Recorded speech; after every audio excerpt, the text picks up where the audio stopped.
Bienvenue à tous, bienvenue à vous mesdames et messieurs sur votre antenne avec Equinox Télévision avec 10-12.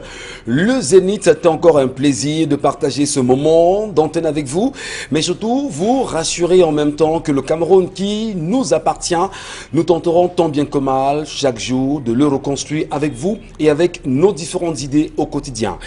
Comment comprendre la réaction, la toute dernière réaction justement du cardinal Christian Toumi et qui est en train de faire le tour de la toile aujourd'hui? Aurait-il vraiment demandé à l'armée camerounaise de prendre le pouvoir afin de libérer les Camerounais pour enfin sortir du joug qui pèse sur le peuple aujourd'hui concernant ce pouvoir qui aurait hypothéqué le même pouvoir depuis 40 ans aujourd'hui? Comment comprendre une telle réaction? Finalement, quelle est la bonne solution pour libérer le Cameroun aujourd'hui? Madame, Monsieur, ça s'enlise encore un peu plus quand même. Dans la région, dans les régions anglophones du nord et sud-est du Cameroun, on le sait, des combats permanents, les armes qui ne cessent justement de crépiter dans cette partie du Cameroun. Quelles sont les solutions idoines à même d'aider les Camerounais et d'amener les Camerounais à s'asseoir aujourd'hui à une même table pour résoudre exactement ce problème camerounais?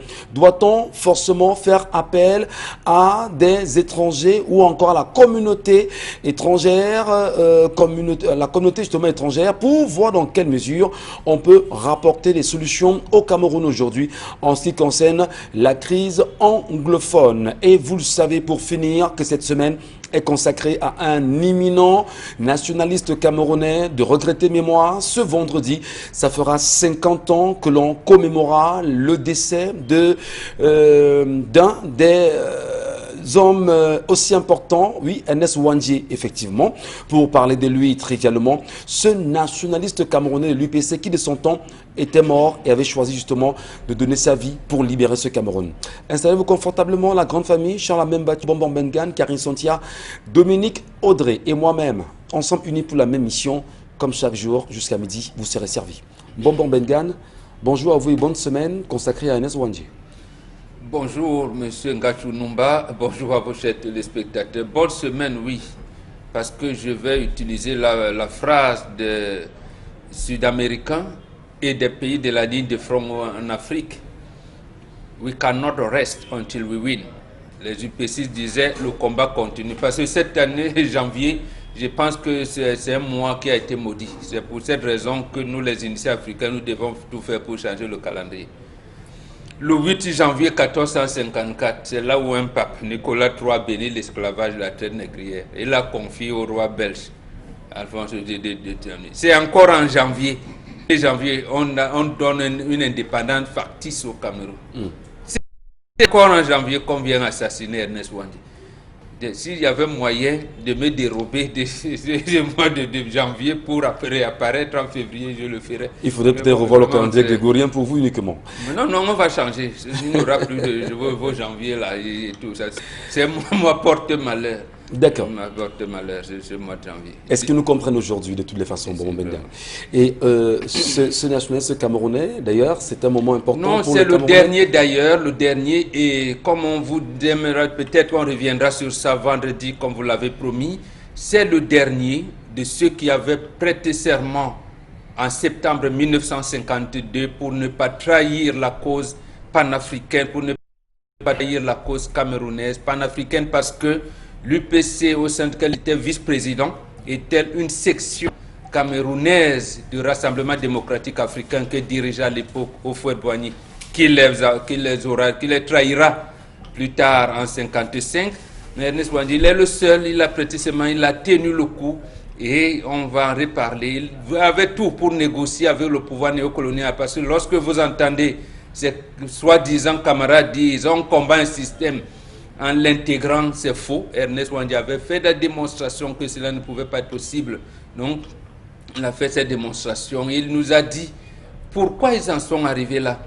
Justement parce que quand on prête serment devant les ancêtres et devant Dieu, on a une force qui vous anime. Et justement, il n'a jamais pris le pouvoir, n'a même jamais été conseiller municipal, mais son nom est inscrit en lettres d'or dans l'histoire de l'humanité. On n'oubliera jamais, et on en profite bien sûr pour saluer la mémoire de ceux-là qui sont partis en guise de combat pour la libération totale et complète du Cameroun, qui peine encore justement à se relever aujourd'hui avec ce qu'on appelle, on va dire, de nouveaux hommes à la tête de nos États, notamment au Cameroun, et qui semblent pérenniser le comptoir colonial.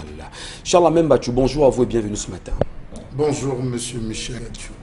Bonjour à tous les téléspectateurs. Quand on est là ce matin, Très fâché, Monsieur Michel. qu'est-ce qui vous énerve? Beaucoup de choses. On en parlera tout à l'heure, madame, monsieur. Vous comprendrez la colère qui anime Charles Amem Bachou dans le cadre de la colère exprimée sur cette antenne, effectivement. Bonjour à vous, Karine Sontia.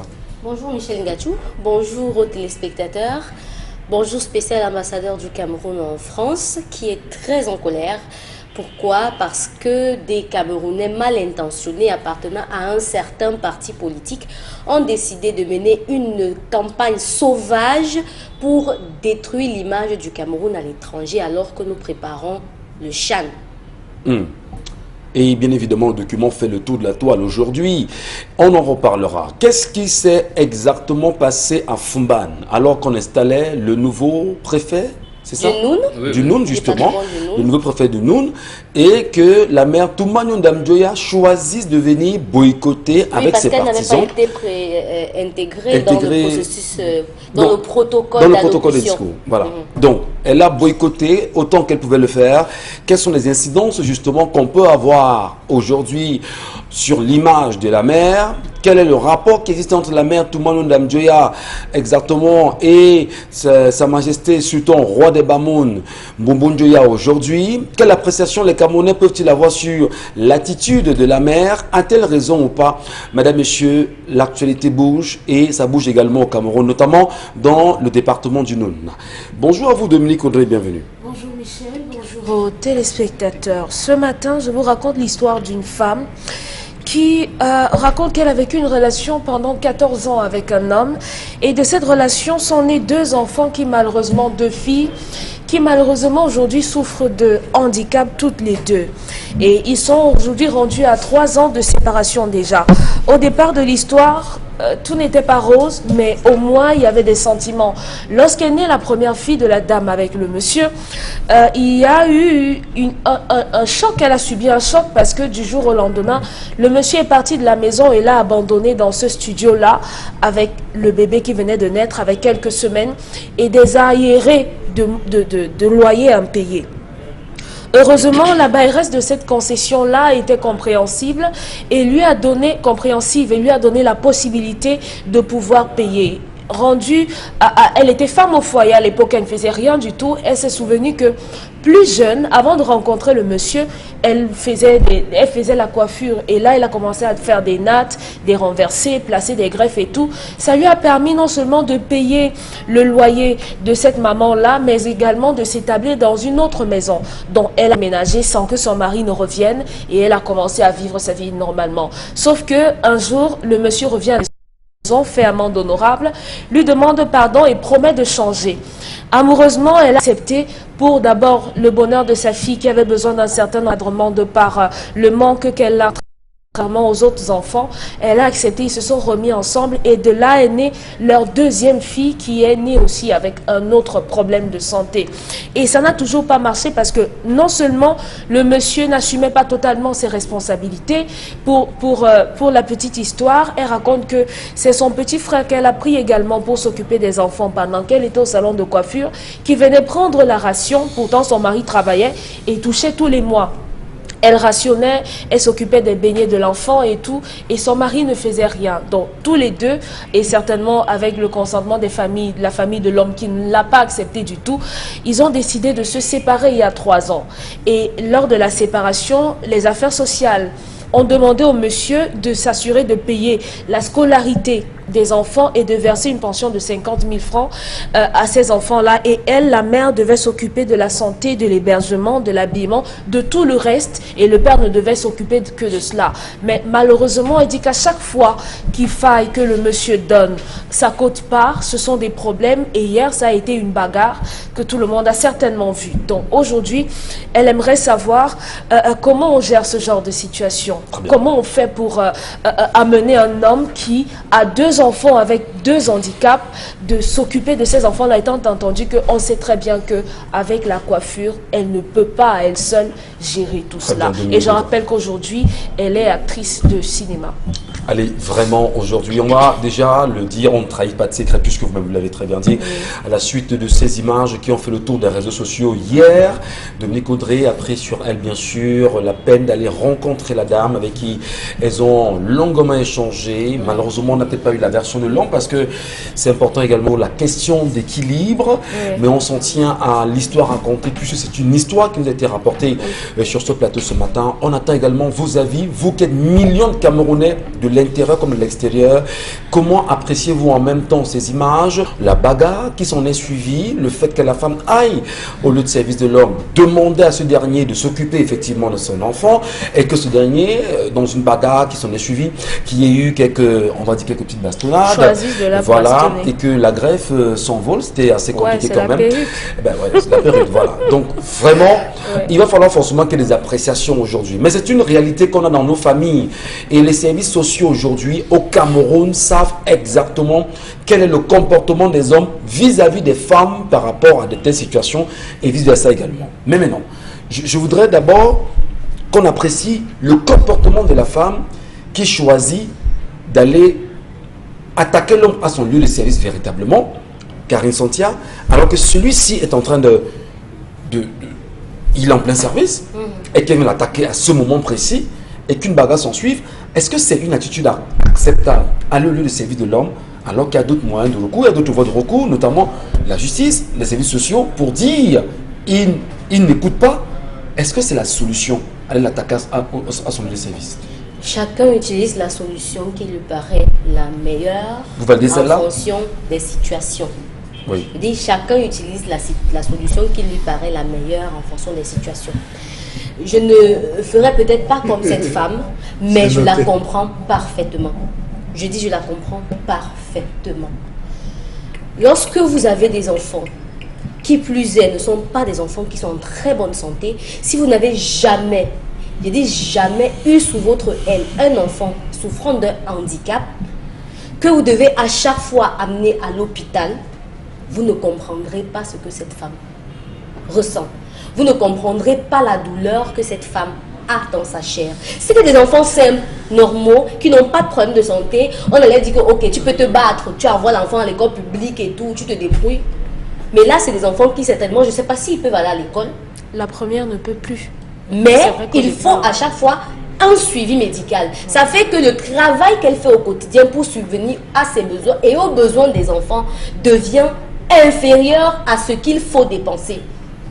Il faut, pour la comprendre, nous vivons au quotidien, on ne connaît pas les vies des gens ici. Oui. Mais pour vivre avec un enfant qui à 7 ans ne marche pas, ne parle pas, il faut avoir de la témérité. Donc cette femme, je la comprends parfaitement.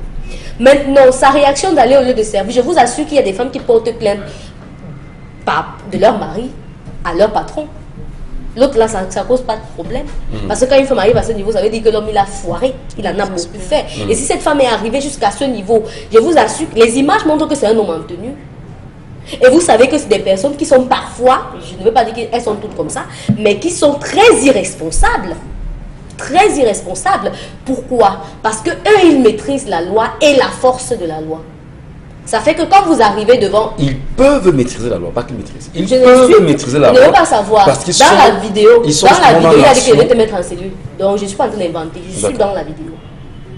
Il dit, je vais te mettre en cellule. Pendant que la femme écrit, elle est tellement en colère. Les enfants sont en train de crier. La femme dit, papa, ça ne l'intéresse pas. Un homme, quand il est à son lieu de service, il voit son enfant. La première chose qu'il fait, c'est quoi? La première des choses que l'homme a fait quand il voit son enfant venir le trouver au travail, c'est quoi? Tirer l'enfant vers lui pour que même si la femme crie n'importe comment, quand elle voit l'enfant dans ses bras, tout le monde verra l'enfant dans ses bras et dira que l'homme s'il ne peut pas détester les enfants là, la femme s'il l'a fait seulement, elle dérange seulement. Mais quand il fait ce qu'il est en train de faire, tout le monde comprend qu'il est à la base un irresponsable, un homme violent. Vous faites des enfants avec une femme, qu'il soit bien ou pas, vous n'avez pas demandé. Les familles n'étaient pas d'accord, mais vous êtes couchés ensemble, vous avez fait des bisous, vous avez fait les enfants. Maintenant que les enfants sont là, il disparaît et il veut qu'on le cajole, qu'on le caresse pour lui demander de prendre ses responsabilités. À un moment donné, vraiment, cette femme n'a pas les moyens pour aller en justice. D'accord. Elle n'a pas les moyens pour poursuivre une affaire en justice. Sauf qu'elle allait au service social et les services sociaux sont souvent situés dans les enceintes des commissariats. Lui, il peut choisir de respecter ou pas, on ne va rien lui faire. Elle est qui? Elle est personne. Donc voilà la seule chose qu'elle pouvait faire, venir crier et bavarder. Et je vous assure que si elle est arrivée à ce niveau, alors qu'ils sont séparés il y a déjà 3 ans, ça veut dire qu'elle en a jusque là. Très bien. On apprécie peut-être le comportement de la dame également, mais l'homme aussi. Est-ce qu'il est normal que lorsqu'on a des enfants avec une femme, que l'on choisit justement de s'en écarter pour une raison ou pour une autre? Les enfants quand même, c'est important. Mais est-ce qu'on peut justifier l'attitude de l'homme, Dominique Audrey? Parce qu'il y a d'autres histoires plus compliquées que les gens vivent dans leur maison et qui n'en parlent pas. Mais est-ce que l'homme ne peut pas avoir quand même des choses qui l'aura amené à agir pareillement? Il pourrait avoir des raisons de ne plus vouloir être avec la mère de ses enfants. Mais il n'y a aucune raison, aucune, Michel, pour que cet homme-là ne veuille plus ou ne veuille pas s'occuper de ses enfants à lui. Oui. Oui. Donc on peut comprendre qu'avec la mère de l'enfant, ça ne passe pas. Vous ne voulez même pas la voir en peinture, d'accord. Mais votre progéniture, c'est votre continuité. C'est votre continuité. Vous êtes obligé de faire avec cette femme parce que vous avez des enfants. Donc, il n'y a pas de justificatif aujourd'hui. Cette femme, c'est une femme admirable. Beaucoup de personnes, malheureusement, insultent, pensent qu'elle est partie de la maison pour venir suivre son mari au travail. Non, ils ne vivent plus ensemble. Ils ne vivent plus ensemble depuis 3 ans déjà. Et ce n'est pas le mari qu'elle suit. C'est une femme qui attend que le monsieur lui donne 120 000 pour que la deuxième puisse aller à l'école. Puisque les premières années, elle est allée, mais malheureusement, elle n'a pas pu tenir à cause du problème qu'elle a. Et la première, il va falloir qu'on... Il est quand même gendarme, il est quand même homme en tenue. Bon, si ce n'est que 120 000 quand même, bon... Et la première, on doit pouvoir payer une formation pour elle, puisque ça ne marche pas. Ouais. Et la deuxième, c'est 120 000. C'est tout ce que la dame réclame. Je pense que lorsqu'on arrive à la séparation et que les institutions vous demandent de payer un certain montant, si vous n'avez pas, comme des personnes civilisées, comme des adultes civilisés, vous dites à la femme avec qui autrefois vous avez partagé votre couche que voilà, j'ai quelques problèmes en ce moment, mais je voudrais que tu prennes d'abord ça, en attendant je vais te donner. Et la dame mentionne que ce n'est pas la première fois que ça en arrive là. Pour qu'il donne de l'argent, toujours des tiraillements.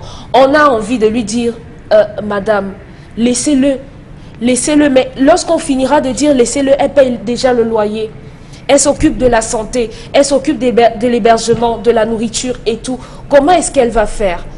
Malheureusement, dans notre pays, on n'a pas d'accompagnement pour les mères célibataires. Je veux dire qu'un fonds où on donne, peut-être il y en a, mais on n'est pas au courant, des fonds qu'on a, comme dans d'autres pays, des allocations, des allocations pour des femmes comme celle-là qui ont besoin d'accompagnement. Et moi, je suggérerais à cette femme de se rapprocher de regard social et de présenter avec tous les documents qu'elle a, toute la situation de façon un peu plus détaillée, la situation, et qu'on oblige ces enfants. Ouais. Parce que ces enfants ont des problèmes et à elle seule, elle ne peut pas. C'est quand même assez embêtant, Dominique Audrey, je le dis en tant qu'homme, quand vous êtes quand même fonctionnaire. Oui. Parce qu'on va dire que c'est pas tout le monde. Mais quand même, c'est 50 000 francs qu'elle vous demande mensuellement. Il y a aussi que... Mais vous pouvez quand même vous dire, bon, dans mon compte, dans mon argent mensuellement, vraiment de façon spontanée, je vais demander à la banque de faire un retrait de 50 000 qui est viré chez elle. Et voilà, et basta quand même, non? Ça vous éloigne des ennuis. Oui, vous n'allez même pas la voir, vous n'allez même pas vous croiser et tout. Mais malheureusement...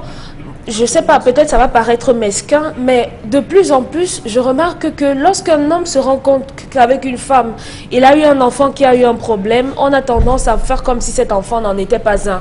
Que l'enfant est né avec un handicap, l'enfant a un retard au niveau du cerveau, on a envie de jeter. Vraiment, il ne faudrait pas qu'on colle cet enfant à nous, c'est pas un enfant ça. On ne choisit pas les enfants qu'on a. Vous pouvez avoir des enfants bien portants et en une seconde, vous les perdez tous. On ne passe pas un concours pour avoir des enfants et on ne passe pas de concours pour avoir des enfants normaux. Personne ne choisit d'avoir des enfants normaux ou anormaux. Et justement, sur la question, Charles Amembatou, ce matin, l'attitude de l'homme peut-être être justifiée, l'attitude justement du recul vis-à-vis de la femme.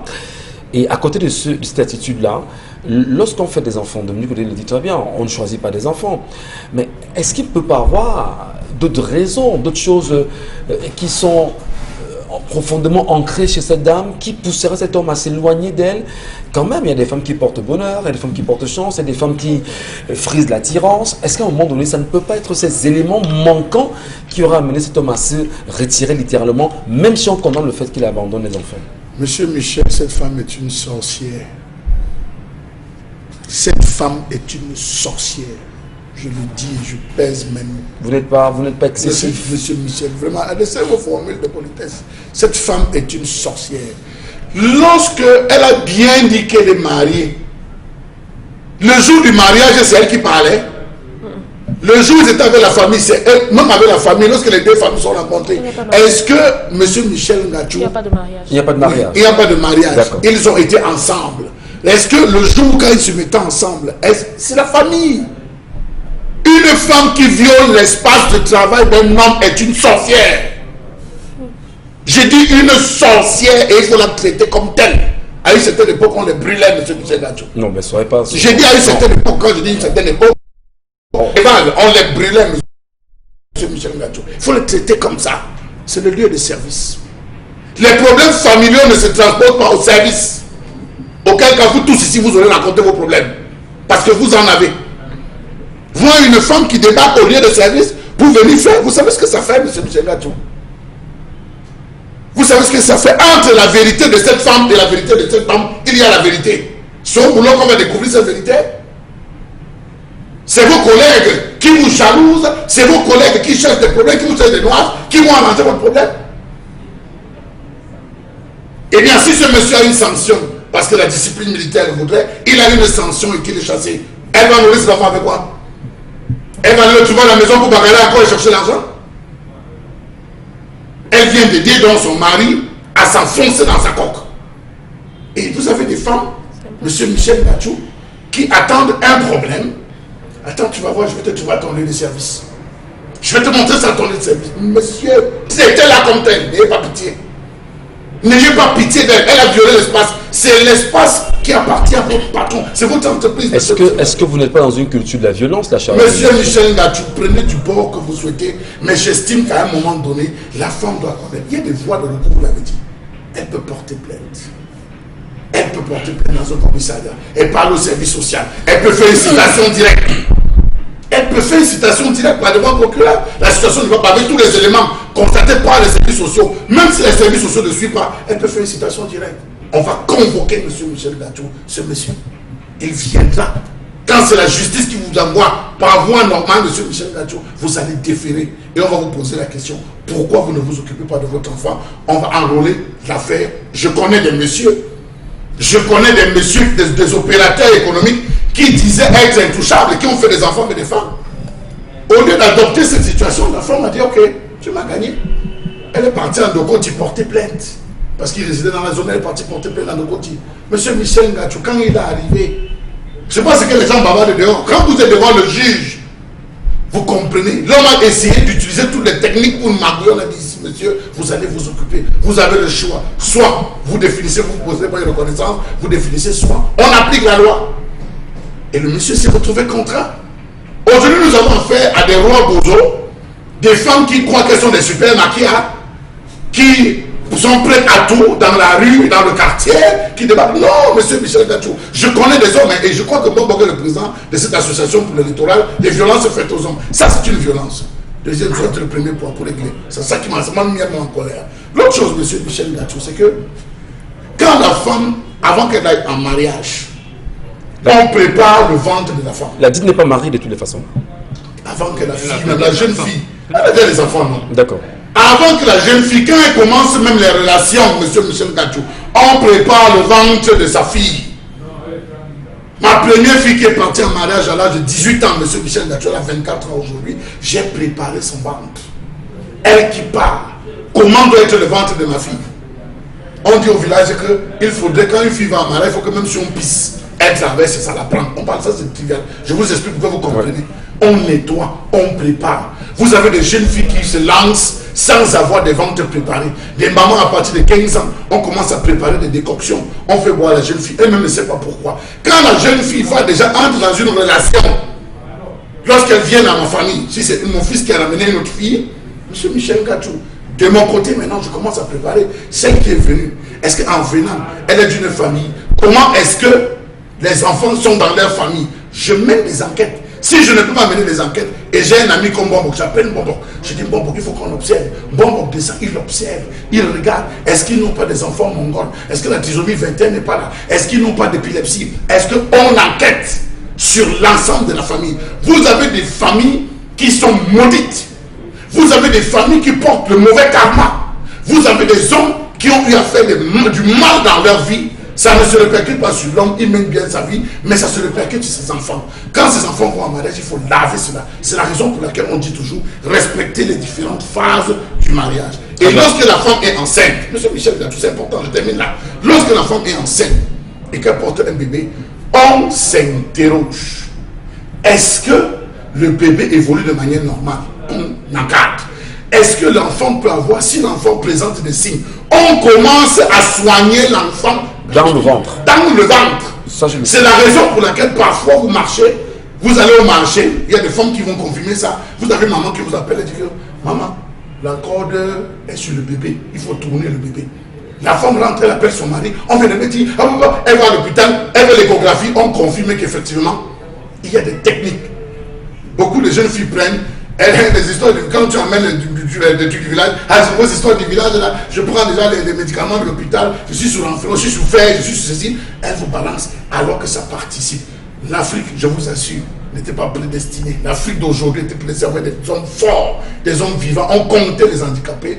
Aujourd'hui, regardez ce qu'on a. Malheureusement, pour cette femme, je dirais, qu'elle retourne dans la famille de l'homme. Si ça ne va pas, elle fait une citation directe, elle prend des mesures, mais celle-là, je suis contre. Mais est-ce qu'avant, il ne faut pas qu'il y ait un mea culpa de l'attitude de la dame vis-à-vis de l'homme, d'abord, et qu'il y ait également un mea culpa de la vie de l'homme vis-à-vis de sa femme, pour n'avoir pas pris la peine, d'accord, de la femme, pour n'avoir pas pris la peine de s'occuper des enfants? Est-ce que les deux ne devraient pas déjà, à la base, se dire, d'accord, j'ai mal fait, moi aussi j'ai mal fait, mais non, la fille peut, je sais pas, comment on résout ce type de problème? Bon, vous qui êtes confronté à ça au quotidien avec plusieurs personnes qui vous rencontrez, vous résolvez ça comment? Non, ils sont dans une situation conflictuelle. Oui. Ils se sont unis, deux fois se sont séparés. Ça veut dire que ça ne prête pas à utiliser la formule que vous énoncez là. Oui, ici, non. L'homme, il s'est séparé, et l'homme est revenu. Ils se sont mis ensemble, ils ont eu un deuxième enfant. Après, ils se sont séparés. Ça veut dire que les problèmes qui étaient supposés être posés, la femme les connaissait. Et pour cela qu'on vous dit justement qu'avant de vous marier, de vous mettre ensemble, les problèmes de mariage, on les projette, on les connaît. Et c'est pour ça qu'on demande de supporter.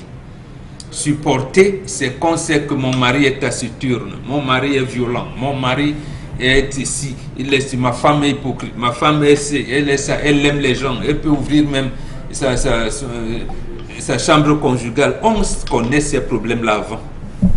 Mais ici, ils se sont essayés 2 fois, ils n'ont pas pu.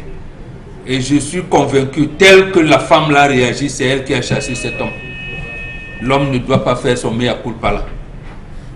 La seule chose que l'homme peut faire, c'est de voir dans quelle mesure il peut venir en secours à ses enfants. Mais à un moment, une femme à problème, un sac de fourmis, ne vous permet même pas d'avoir accès à vos enfants. Il semble être le cas de cette femme. Il y a eu des problèmes avant de se réunir pour la seconde fois. Et qu'est-ce qu'elle a fait? D'abord de son côté, du côté de la famille de l'homme. Votre fils, votre bien là, j'ai vraiment, il a vu quoi? Elle gère seule. C'est pour ça qu'on vous dit que le salut est collectif. Le salut n'est pas individuel. Le salut n'est pas individuel. Moi, si un homme me fait ça, j'ai fait. fait ça, j'ai fait ça. Ce n'est pas possible, vous serez coincé. Vous serez coincé. Donc pour les femmes qui nous coûtent, là où elle est, justement, comme elle ne veut pas prendre les voies, j'allais dire, de la tradition, les textes de la République recommandent qu'ils ont vécu en concubinage et il y a des enfants. Tous les tribunaux du Cameroun ont ce qu'on appelle quelqu'un qui parle du social. Oui. Je pense même qu'il y a une option qu'on a mis dans les tribunaux aujourd'hui. On parle de juge d'instruction. Les juges, vous y allez, il y a un service social là-bas qui est présidé par un magistrat. Vous posez le problème et puisqu'il y a des cas de maladie, est-ce que l'attitude de la femme bagarreuse ne peut pas être un inconvénient pour elle, même si demain elle reprend le chemin de la justice? Justement, elle sait ça. Elle sait ça, c'est pour ça qu'elle fait sa garde. C'est-à-dire que même si l'homme, on engage une procédure disciplinaire contre l'homme qui est non maintenu, parce qu'on sait ce que représente la discipline dans ce corps-là, et le gars sera mis dans une position inconfortable, oui. Et il peut même perdre ses galons, il peut se retrouver au quartier. C'est pour ça qu'elle a dit sa garde. Elle sait ça. Voilà. Elle sait ça. Et au moment où l'homme perd donc le travail, elle va s'occuper des enfants. Comment? Donc le moyen pour amener l'homme à s'occuper, c'est de saisir le procureur. Très bien. Et puis on juge d'instruction, on contraint l'homme. Et là maintenant, comme vous avez dit dans l'introduction, on vire, on coupe son salaire, on dit que voilà, on vire et tout, on vire la femme pour l'encadrement des enfants. Merci à vous, Bon Bengan, merci cher Lamel, Karine Santé, Dominique Audrey. Vous également, madame, messieurs, on attend vos réactions, vos nombreuses réactions d'ailleurs.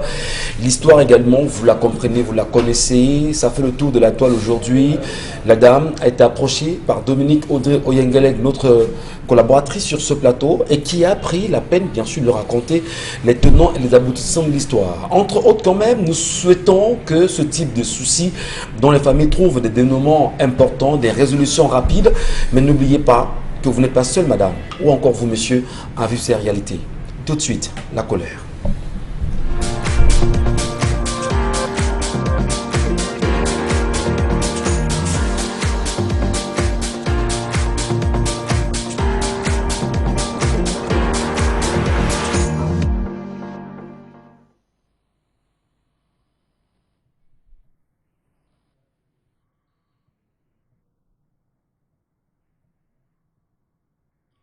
Je m'interroge ce jour sur la question de la négligence des mesures barrières face à la recrudescence du Covid-19 phase 2 dans ce pays. Le Cameroun fait face à la phase 2, si vous vouliez, une deuxième variante de la Covid-19 et malgré cela, les comportements à risque sont légion. Pas de port de masque dans les espaces publics, surcharge sur les bensikines et motos, sureffectif dans les églises et salles de jeu, remplissage des stades de fortune, malgré les interpellations du pouvoir public et du chef de l'État, les mesures barrières restent timidement observées. Pourquoi? La question, je vous la pose. Le Cameroun fait face à une recrudescence des cas de Covid-19 avec une augmentation du nombre de personnes infectées dans les communautés. Plus de 2000 nouveaux cas ont été enregistrés en l'espace d'un mois. De 24 189 cas positifs confirmés au 1er décembre 2020, le pays enregistrait 24 560 cas au 4 décembre, selon les chiffres communiqués par le ministre de la Santé. Soit 371 nouvelles infections en 72 heures. Cette hausse de contamination coïncide à la reprise des activités dans différents secteurs, l'école, reprise des compétitions sportives et j'en passe. Le Cameroun est-il équipé pour ce qui est de la détection de cette nouvelle variante? On attend les informations du ministre de la Santé. Quand on fait des recherches du docteur Tazon Maurice, docteur Hobson et Monseigneur Cléda, les a-t-on mis au goût du jour? Point d'interrogation. Comment comprendre qu'aucune mesure restrictive n'a été encore prise par le gouvernement camerounais? Voudrait-on revenir aux mêmes erreurs du 17 mars 2020? Point d'interrogation. Pourquoi est-ce que le gouvernement ne pense plus réactiver les 20 mesures barrières édictées en avril 2020? De quoi ont-ils peur? Mieux attendent-ils que la France donne des instructions? Point d'interrogation. Que sont devenus les hôpitaux de campagne démantelés pour la Chane? Mieux encore, les différents centres de prise en charge du Covid-19. On les a réinstallés où? Question.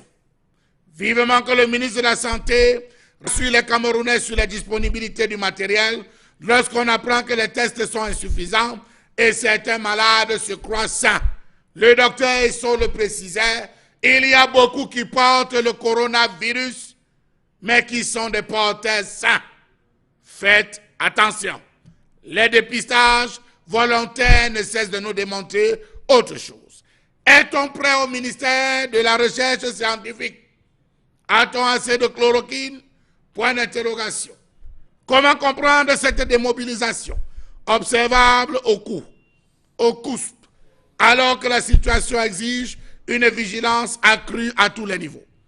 Comment comprendre que face à la découverte de 2 nouvelles variantes du Covid-19 dans le monde, l'un en Angleterre, l'autre en Asie, je pense au Japon, ils sont de moins en moins nombreux à respecter la pile des mesures prises par le gouvernement. Comment comprendre que face à la recrudescence de ce virus, les bars ne cessent de remplir, les snack-bars, alors ils explosent, les restaurants, églises et mosquées restent ouverts alors que partout dans la sous-région, on a procédé à la fermeture temporaire des frontières. Le cas du Tchad, le cas de la Centrafrique qui certainement va parler de la guerre, et du Gabon. Le Gabon est encore sous confinement avec des mesures strictes. D'aucuns ont l'impression que l'épidémie est terminée. Pour d'autres, c'est l'oubli, la négligence ou l'inconfort lié au port du masque qui ont avancé comme raison. Comment comprendre qu'alors que certains pays ont procédé à un confinement strict, nous on continue d'accueillir des étrangers dans nos aéroports? Ah, c'est bien. Comment comprendre que les mêmes tests ne sont pas exigés aux frontières terrestres et maritimes de ce pays? Comment comprendre que le port du masque ne soit plus obligatoire? Comment comprendre que Sceaux et Savon aient disparu des entrées de certaines entreprises, magasins, boutiques et quartiers? Dans les bars, les gens s'embrassent, se parlent bouche à bouche, avec des postillons qui sortent d'une bouche à l'autre, ça ne dit rien à personne. Comment donc comprendre que les mesures barrières aient été si vite oubliées, alors que plein de familles n'ont eu de cesse à enterrer des morts liés au Covid? Colère exprimée ce matin par Charles Membachou. Pour vous en même temps, madame, messieurs, croit-on toujours au Covid-19 au Cameroun? Les Camerounais y croient-ils d'ailleurs? Pourquoi ne plus respecter les mesures barrières? Au mieux, qu'est-ce qui fait barrière aux mesures barrières aujourd'hui au Cameroun?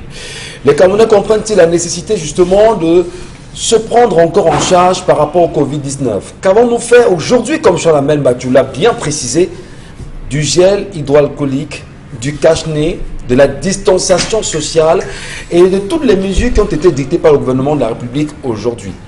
Et au-delà quand même de la question, on va s'interroger effectivement sur la gestion même de ce Covid-19 au Cameroun, qui sont ceux qui sont censés tenir cette gestion en bonne place aujourd'hui. Que nous dit exactement celui qui coordonne, on va dire, la gestion de la pandémie au Cameroun, qui est le premier ministre chef du gouvernement, Joseph Diongouté? Comment peut-on avoir encore l'appréciation sur le comportement du SGPR à un moment donné qui lui aussi est rentré dans cette gestion du Covid-19 et qui a permis de démanteler certaines mises en place qui ont été faites pour pouvoir lutter contre ce Covid-19 par rapport aux malades? Est-ce qu'on a pensé justement à la phase 2 au moment où on nous fait savoir qu'il y a également des souches ou encore une mutation réelle au niveau des États-Unis, la Grande-Bretagne et même au jeu de la France? Qu'est-ce qui se passe au Cameroun? Bonbon Benga Kandje, comment apprécie-t-on la gestion même de la pandémie du Covid dans un premier temps, et qu'est-ce qui peut justifier la barrière aux mesures barrières au Cameroun? Il y a celui qui avait écrit Les intellectuels faussaires, il s'appelle Pascal Boniface. Vous vous rappelez du livre Les intellectuels faussaires? il a publié l'année dernière un autre livre, Géopolitique du Covid-19, ce que nous révèle la crise au corona. La préface est d'ailleurs de Madame Roselyne Bachelot, et c'était aux éditions Erol. Il explique très bien ce qui est en train de se faire aujourd'hui. C'est-à-dire que certaines firmes qui coordonnent, qui encadrent le sous-système des Nations Unies est en train d'imposer une orientation aux pays pour les empêcher de définir, je veux dire, de prendre leur souveraineté.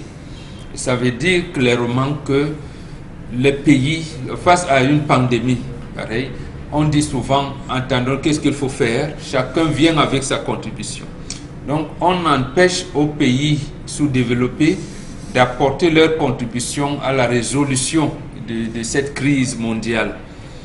C'est ce qu'il essaie d'expliquer dans ce livre-là. Donc c'est ça qui explique que dans notre pays, on est scotché, comme on dit souvent, aux orientations que la mère patrie nous donne, j'allais même dire nous impose.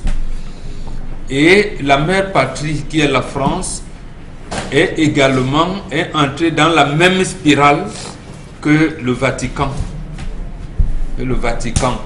Pourquoi? Parce que on vous dira c'est l'Organisation mondiale de la santé qui doit encadrer. Et vous avez vu le comportement de la Chine avec Donald Trump qui a dit la Chine a caché, la Chine il faut passer la Chine. Non, l'Organisation mondiale de la santé a dit non.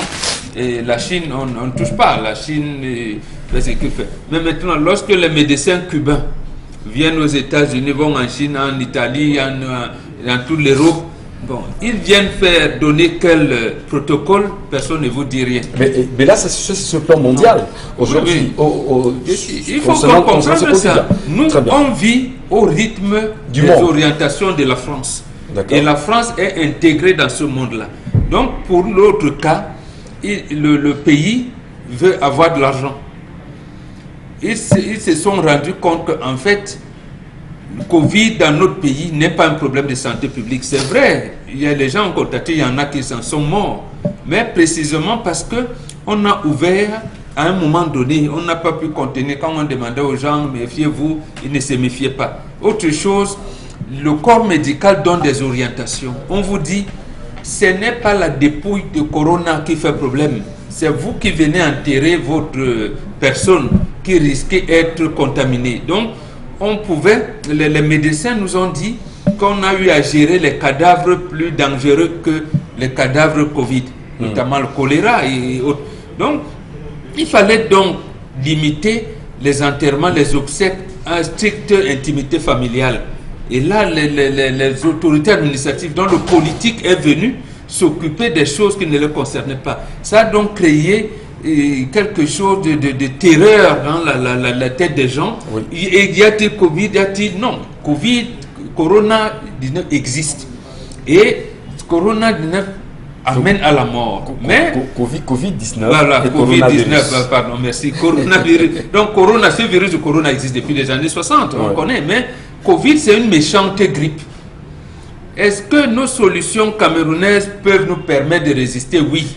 Effectivement, donc oui, et là où il y a donc, j'allais dire la mafia, et que regardez le comportement, Charles Hamel a bien fait de relever le comportement, la méthode de Monseigneur Cléda, et qui a été validé par la conférence épiscopale nationale. Mais pourquoi Cléda n'est pas encadré par le Vatican? Le Vatican encadre plutôt les solutions proposées par l'Organisation mondiale de la santé.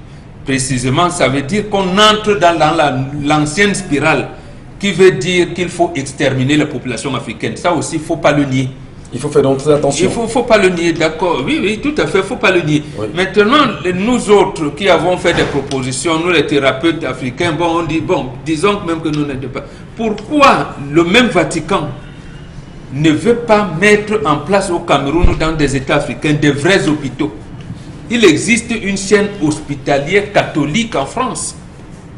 En France, en Suisse, les catholiques, dans la recherche de la médecine, ils sont très avancés, Très bien. autant que les militaires. On va quand même s'interroger sur une autre question, bon bon. Et Karine Santia, qu'est-ce qui peut justifier la morosité de la communication vécue au Cameroun autour même de la gestion de la pandémie du Covid-19? On se rend compte aujourd'hui que celui qui semble tout faire pour cette communication, c'est le ministre de la Santé lui-même à travers les tweets. Qu'est-ce qui peut justifier que le Cameroun lui-même se désengage d'une communication aussi forte, frappante autour du Covid-19? Puisque c'est important de le faire. Tout a commencé par les bruits. Les bruits? Oui, tout a commencé par les bruits. Il y a eu beaucoup de bruit à l'information concernant la Covid-19. Et le premier bruit concernait même déjà l'annonce des premiers cas. Oui. Vous vous souvenez bien que le premier décès de coronavirus au Cameroun, c'était le 14 mars. Donc 10 jours après le 14 mars 2020. 10 jours après que ce Camerounais soit rentré de l'Italie. Il est décédé, il était le 3e cas de coronavirus au Cameroun. Là encore, c'était stable. Sauf que quelques jours après, le 17 mars, il y a eu l'arrivée massive de Camerounais venant de l'étranger par le vol Air France. Et ces derniers, quand ils sont arrivés, ils sont rentrés dans leur famille. Ils n'ont pas été gardés en quarantaine. Ceux qui étaient même parfois en quarantaine fuyaient la quarantaine pour se retrouver dans les familles. L'élément de communication. J'y arrive. Lorsque vous avez tous ces différents faits, vous vous rendez compte que la brouille au niveau de l'information, c'est que tant que je n'ai pas encore moi-même déjà contracté la maladie, ça veut dire qu'elle n'existe pas. Il y a une grosse difficulté dans l'explication même des méthodes de contamination de cette maladie, parce que les Camerounais n'arrivaient pas à comprendre comment est-ce qu'on les contracte. C'est là où on a commencé à faire les campagnes où saluer ceci, saluer avec le coude, éternuer dans le coude, faites ceci, faites cela. Après tout cela, la communication qui a été la plus en vue était celle de Twitter. L'État du Cameroun n'a pas beaucoup utiliser les médias traditionnels pour passer l'information. Et sur la toile, il y avait beaucoup de choses qui se contredisaient. Il n'était pas convaincu ou bien? Qui l'État du Cameroun? Oui, effectivement, c'est un mode de communication qui est beaucoup plus proche des populations aujourd'hui. Lequel? Les médias traditionnels. Oui, bien sûr, en fonction de notre société. En fait, le Cameroun est un pays où le média traditionnel a beaucoup plus de place encore pour l'instant. Ce qui s'est passé, en fait, c'est que on a tout concentré la communication sur le nombre de nouveaux cas, le nombre de décès. Et à un moment donné, le ministre de la Communication a stoppé de donner le nombre de décès, le nombre de nouveaux cas. Il donnait juste que nous sommes déjà à tel nombre, nous sommes déjà à tel nombre. Est-ce que c'est pas à ce moment précisément que le ministère de la Communication est plus que jamais attendu? Parce que quand on dit quand même ministère de la communication d'un pays, on a une pandémie comme le coronavirus qui arrive, le ministère prend sur lui d'avoir tous les médias du Cameroun et les amener à sensibiliser au maximum les Camerounais. Est-ce que c'est pas aussi la faiblesse de l'actuel ministre de la Communication qui, depuis 2020, semble tant bien que mal de se battre comme il peut? Ils n'ont pas préparé une véritable campagne de communication. Donc on n'a pas anticipé. Oui, on n'a pas pu anticiper, mais sauf que même pendant la pandémie, les campagnes qui étaient faites étaient un peu à tâtons. C'est pourquoi je dis qu'il n'y a pas eu une véritable campagne de communication bien pensée. C'est la raison pour laquelle vous avez vu que même la sortie du ministre, lorsqu'il annonçait les 13 mesures de restriction qu'on avait prises pour limiter les contaminations, c'est-à-dire que fermeture des bars à partir de 18h, ainsi de suite, ainsi de suite, les Camerounais ont encore trouvé à redire, parce que vous ne pouvez pas interdire les rassemblements de plus de 50 personnes et fermer les bars seulement à 18h. Ça veut dire que les gens peuvent boire jusqu'à se suicider de boissons avant 18h, et en soirée maintenant ils peuvent aller se coucher. Pendant ce temps, le coronavirus a continué de se balader. Il y a eu ça. Il y a eu aussi que après cela, vers le mois à un certain moment, vers le mois de juin, juillet, si je ne me trompe pas, on a eu l'allègement de ces mesures encore, toujours dans la communication du Premier ministre, ce qui a encore fait croire aux Camerounais que, en fait, c'est sûr que vous avez déjà jugulé la pandémie, donc vous pouvez avancer. Dominique Audrey, est-ce que vous constatez encore que les Camerounais prennent la peine aujourd'hui d'avoir ne serait-ce que le cache-nez dans les rues de Douala, de Yaoundé et dans d'autres régions? Quel est le constat que vous faites sur le terrain? Ne serait-ce que le cache-nez? C'est qu'aucun de nous n'en met plus. Oui. Aucun de nous. Bon, de Nous temps n'en en temps, mettons quand même, plus. je le fais. Sauf lorsque De temps en vous temps. allez dans certaines banques et qu'on exige un masque pour pouvoir y avoir accès. Ou dans les hypermarchés. Voilà, donc là vous courez, vous achetez un masque, vous mettez, on vous laisse entrer, on vous met du gel et après lorsque vous sortez, vous mettez ça dans la poche de votre pantalon et c'est fini, terminé. Malheureusement, personne n'en met plus et le constat général, c'est que il y a une vague de grippe qui est très répandue aujourd'hui là dehors. Malheureusement, on est obligé de se rendre compte que plus personne ne respecte plus rien. Aujourd'hui, on a des concerts qui ont repris, on a des événements qui ont repris, on a les snack bars qui ont totalement ouvert. On se retrouve assis les uns proches des autres, on recommence à faire des photos les uns collés aux autres, on s'embrasse. Ça, sans... Parce que dans nos têtes, Corona, c'est terminé. Dans ce que le Japon dit aujourd'hui avec le Royaume-Uni et l'Afrique du Sud, les Camerounais se disent, bon, là-bas, c'est pour eux. La dernière fois, on nous a dit Corona, ça n'a pas fait grand-chose. Est-ce qu'à un moment donné, c'est pas parce que Samuel Keda lui-même aurait dit, hein, j'ai vaincu le coronavirus, et tous les Camerounais se disent, bon, d'accord, même si ça Samuel arrive, Keda dit que j'ai vaincu le coronavirus, ça veut dire qu'on a la solution ici. Oui, oui, c'est aussi cette quiétude-là qu'on a de savoir que... Cette assurance. Cette assurance d'avoir quelqu'un qui a pu mettre sur pied un produit qui a aidé de nombreux Camerounais, malgré le fait que le niveau de reconnaissance qu'on a dû lui attribuer pour ça, l'accompagnement n'a pas suivi. On aurait dû avoir son produit disponible un peu partout. Peut-être son produit ne traite pas simplement coronavirus. Il y a ces comprimés qu'on prend généralement quand on a la grippe là, qui ne sont pas pour la plupart du temps efficaces. Peut-être même son produit peut simplement traiter une simple grippe. Donc peut-être vulgariser cela fera qu'on aura nos systèmes qui pourront être déjà préparés pour qu'on ne puisse pas nous imposer un possible vaccin. Vous savez qu'aujourd'hui, est-ce qu'on a été confiné d'abord? Enfin, on a eu un semblant de confinement quand même. On a fermé les marchés tôt. Confinement partiel. Oui, merci, les bars étaient fonctionnels, mais de l'intérieur. On s'enfermait à l'intérieur et les gens continuaient de boire normalement. Alors, qu'est-ce qu'il faut donc pour j'ai envie de dire, pour... puisqu'on en parle, il faudrait donc que les Camerounais reprennent conscience et reprennent confiance. Doit-on faire confiance à l'État du Cameroun à même de pouvoir gérer cette pandémie pour cette deuxième phase qui semble rentrer au Cameroun au moment où on nous fait savoir que 222 jeunes ont été contaminés par le Covid-19. Détectés positifs par le Covid-19 à Douala. À ce niveau, je ne pense pas qu'on devrait attendre que ce soit le gouvernement qui fasse quelque chose. Oui. Parce qu'il s'agit d'abord de nos propres vies.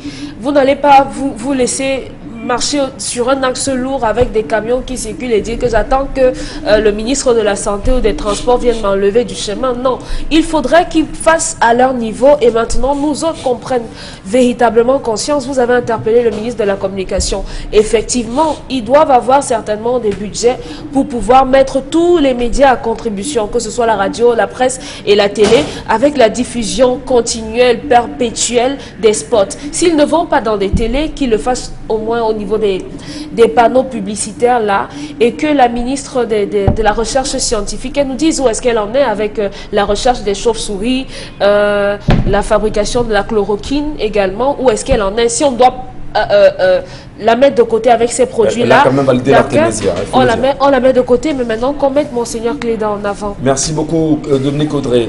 Qu'est-ce que les différents ministres de chaque ministère au Cameroun ont fait du budget Covid alloué à chaque ministère? Notamment le ministère de l'Éducation de base ou encore le ministère de l'Enseignement secondaire. Est-ce qu'on peut en parler? Est-ce qu'on peut au moins se faire un bilan et dire aux Camerounais ce qu'on en a fait véritablement? Qu'a-t-on fait du budget de Covid au niveau du ministère de l'Enseignement supérieur aujourd'hui au Cameroun? Madame, Monsieur, la question est au centre d'une réflexion sur ce plateau avec les intervenants et vous aussi qui nous regardez.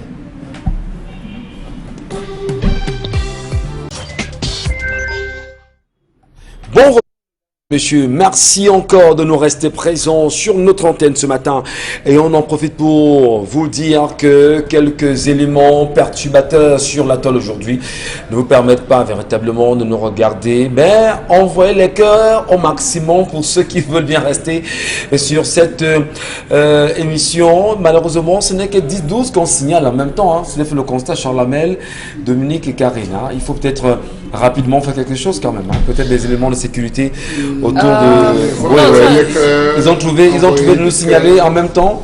envoyer des cœurs. Vous savez, nous sommes dans un pays où nous avons les ennemis de la vérité. De la vérité. Les ennemis Ouais. de la vérité. La vérité dérange. C'est vrai que c'est plusieurs camps, il faut profiter aussi pour le dire, c'est plusieurs camps. Il y a des camps de personnes qui estiment qu'on a assez maintenu les Camerounais dans le noir, il faut à un moment donné dire la vérité. Il y a un autre camp que chaque vérité n'arrange pas parce que ça met au devant de la scène l'ensemble de la démagogie. Malheureusement. Oui. Et puis il y a le camp des neutres qui disent ah, comme on ne met pas la situation, ne va jamais changer. Voilà ce que nous avons au Cameroun. Et il faudrait un temps soit peu que les Camerounais s'habituent à vivre avec la vérité. L'absence de vérité a poursuivi les Camerounais jusqu'à dans leur mariage, dans la vie familiale, même où on se ment en se regardant les yeux dans les Très yeux. grave, quand même. Donc, il faudrait qu'on revienne un peu plus à... Allez, merci à vous. Gardez le bon cap sur notre antenne, madame, monsieur. Pour vous qui nous regardez de très loin à Beaucoup de travers cœur. les réseaux sociaux, envoyez le maximum de cœur, le maximum afin de ne pas être, on va dire, buggé, hein, de ne pas faire bugger justement la communication. Hein, c'est très important. Médiatude aujourd'hui. Médiatude justement a terminé avec les votes. C'est important de le dire. Donc c'est terminé avec les votes à Médiatude. Et on attend bien sûr la semaine prochaine pour les différentes récompenses. Merci à vous, madame, monsieur. La colère exprimée ce matin par Charles Amembatou interpelle le Cameroun et l'une des questions centrales, c'est qu'est-ce qui fait barrière aux mesures barrières aujourd'hui? Avant la pause, nous nous demandions qu'est-ce que les différents ministères du Cameroun ont fait du budget à la lutte du Covid-19 dans les ministères, notamment au niveau du ministère de l'Éducation de base. On interpelle ici le ministre lui-même qui a semblé au courant de la semaine donner des explications qui n'ont pas été rassurantes. Lorsqu'on sait que les enfants aujourd'hui, seulement à Douala, ont été testés positifs au Covid-19, 222 au total dans des écoles, dans des établissements. Est-ce que le ministre peut nous dire exactement ce qui s'est passé? Et maintenant, au niveau de l'enseignement secondaire, quelles sont les dispositions que l'on prend dans les établissements? Le cache-nez, est-ce qu'on peut avoir des seaux? Est-ce qu'on peut avoir de l'eau? Est-ce qu'on a du savon minimalement? Est-ce qu'on a au moins... Est-ce qu'on a désinfecté l'école du retour de, effectivement. des congés? Donc c'est toutes des questions qu'on va se poser. Qu'est-ce qui fait barrière aux mesures barrières? Charles Amembatou. Peut-être avant que j'avais un mot à dire là tout à l'heure. Non, le problème qui se pose, il y a une politique de dépeuplement de l'Afrique. Oui. Il faut qu'on se rende compte. Pourquoi Samuel Cléda n'a pas été accompagné par le Vatican? Par l'Église catholique romaine. Parce que le Vatican est dans cette politique-là. La politique qui De rassure les Occidentaux. Oui, oui, tout à fait. Quand on vous parle de planning familial, vous avez vu comment à l'époque les occidentalisés s'en ont approprié. Oui, on ne peut avoir le nombre d'enfants que vraiment par rapport à l'argent qu'on a, le salaire même, de tout. Voilà comment on nous amène. Et ils sont surpris. Pourquoi il n'y a pas tant de morts en Afrique? Or, le paludisme et le sida tuent plus que Corona. Le sida a déjà fait plus de 25 millions de morts en Afrique. Ouais. On n'en parle pas. Le paludisme encore plus. Corona n'est pas un problème de santé publique au Cameroun. Il existe ici une commission nationale de médicaments améliorés. Pourquoi on ne met pas ça en place malgré les multiples appels? Nous avons mis ici. Nous vivons, et c'est là où ceux qui parlaient les accords sont terminés. Ils vont donc voir que la souveraineté détenue sur le Cameroun par la France est encore de rigueur. Lorsque le pape va vous dire je me suis vacciné alors qu'il n'existe pas de vaccin approprié pour la grippe, ça n'existe pas. Il n'en existe pas. Il n'en existe pas. Et pourquoi? Est-ce qu'on ne vous verra pas comme un ennemi justement de l'évolution scientifique aujourd'hui lorsque vous faites une pareille déclaration? Mais justement, c'est parce que je contribue à l'évolution de la science. Je suis un initié africain. Qui peut parler de science au monde plus qu'un initié africain? Personne.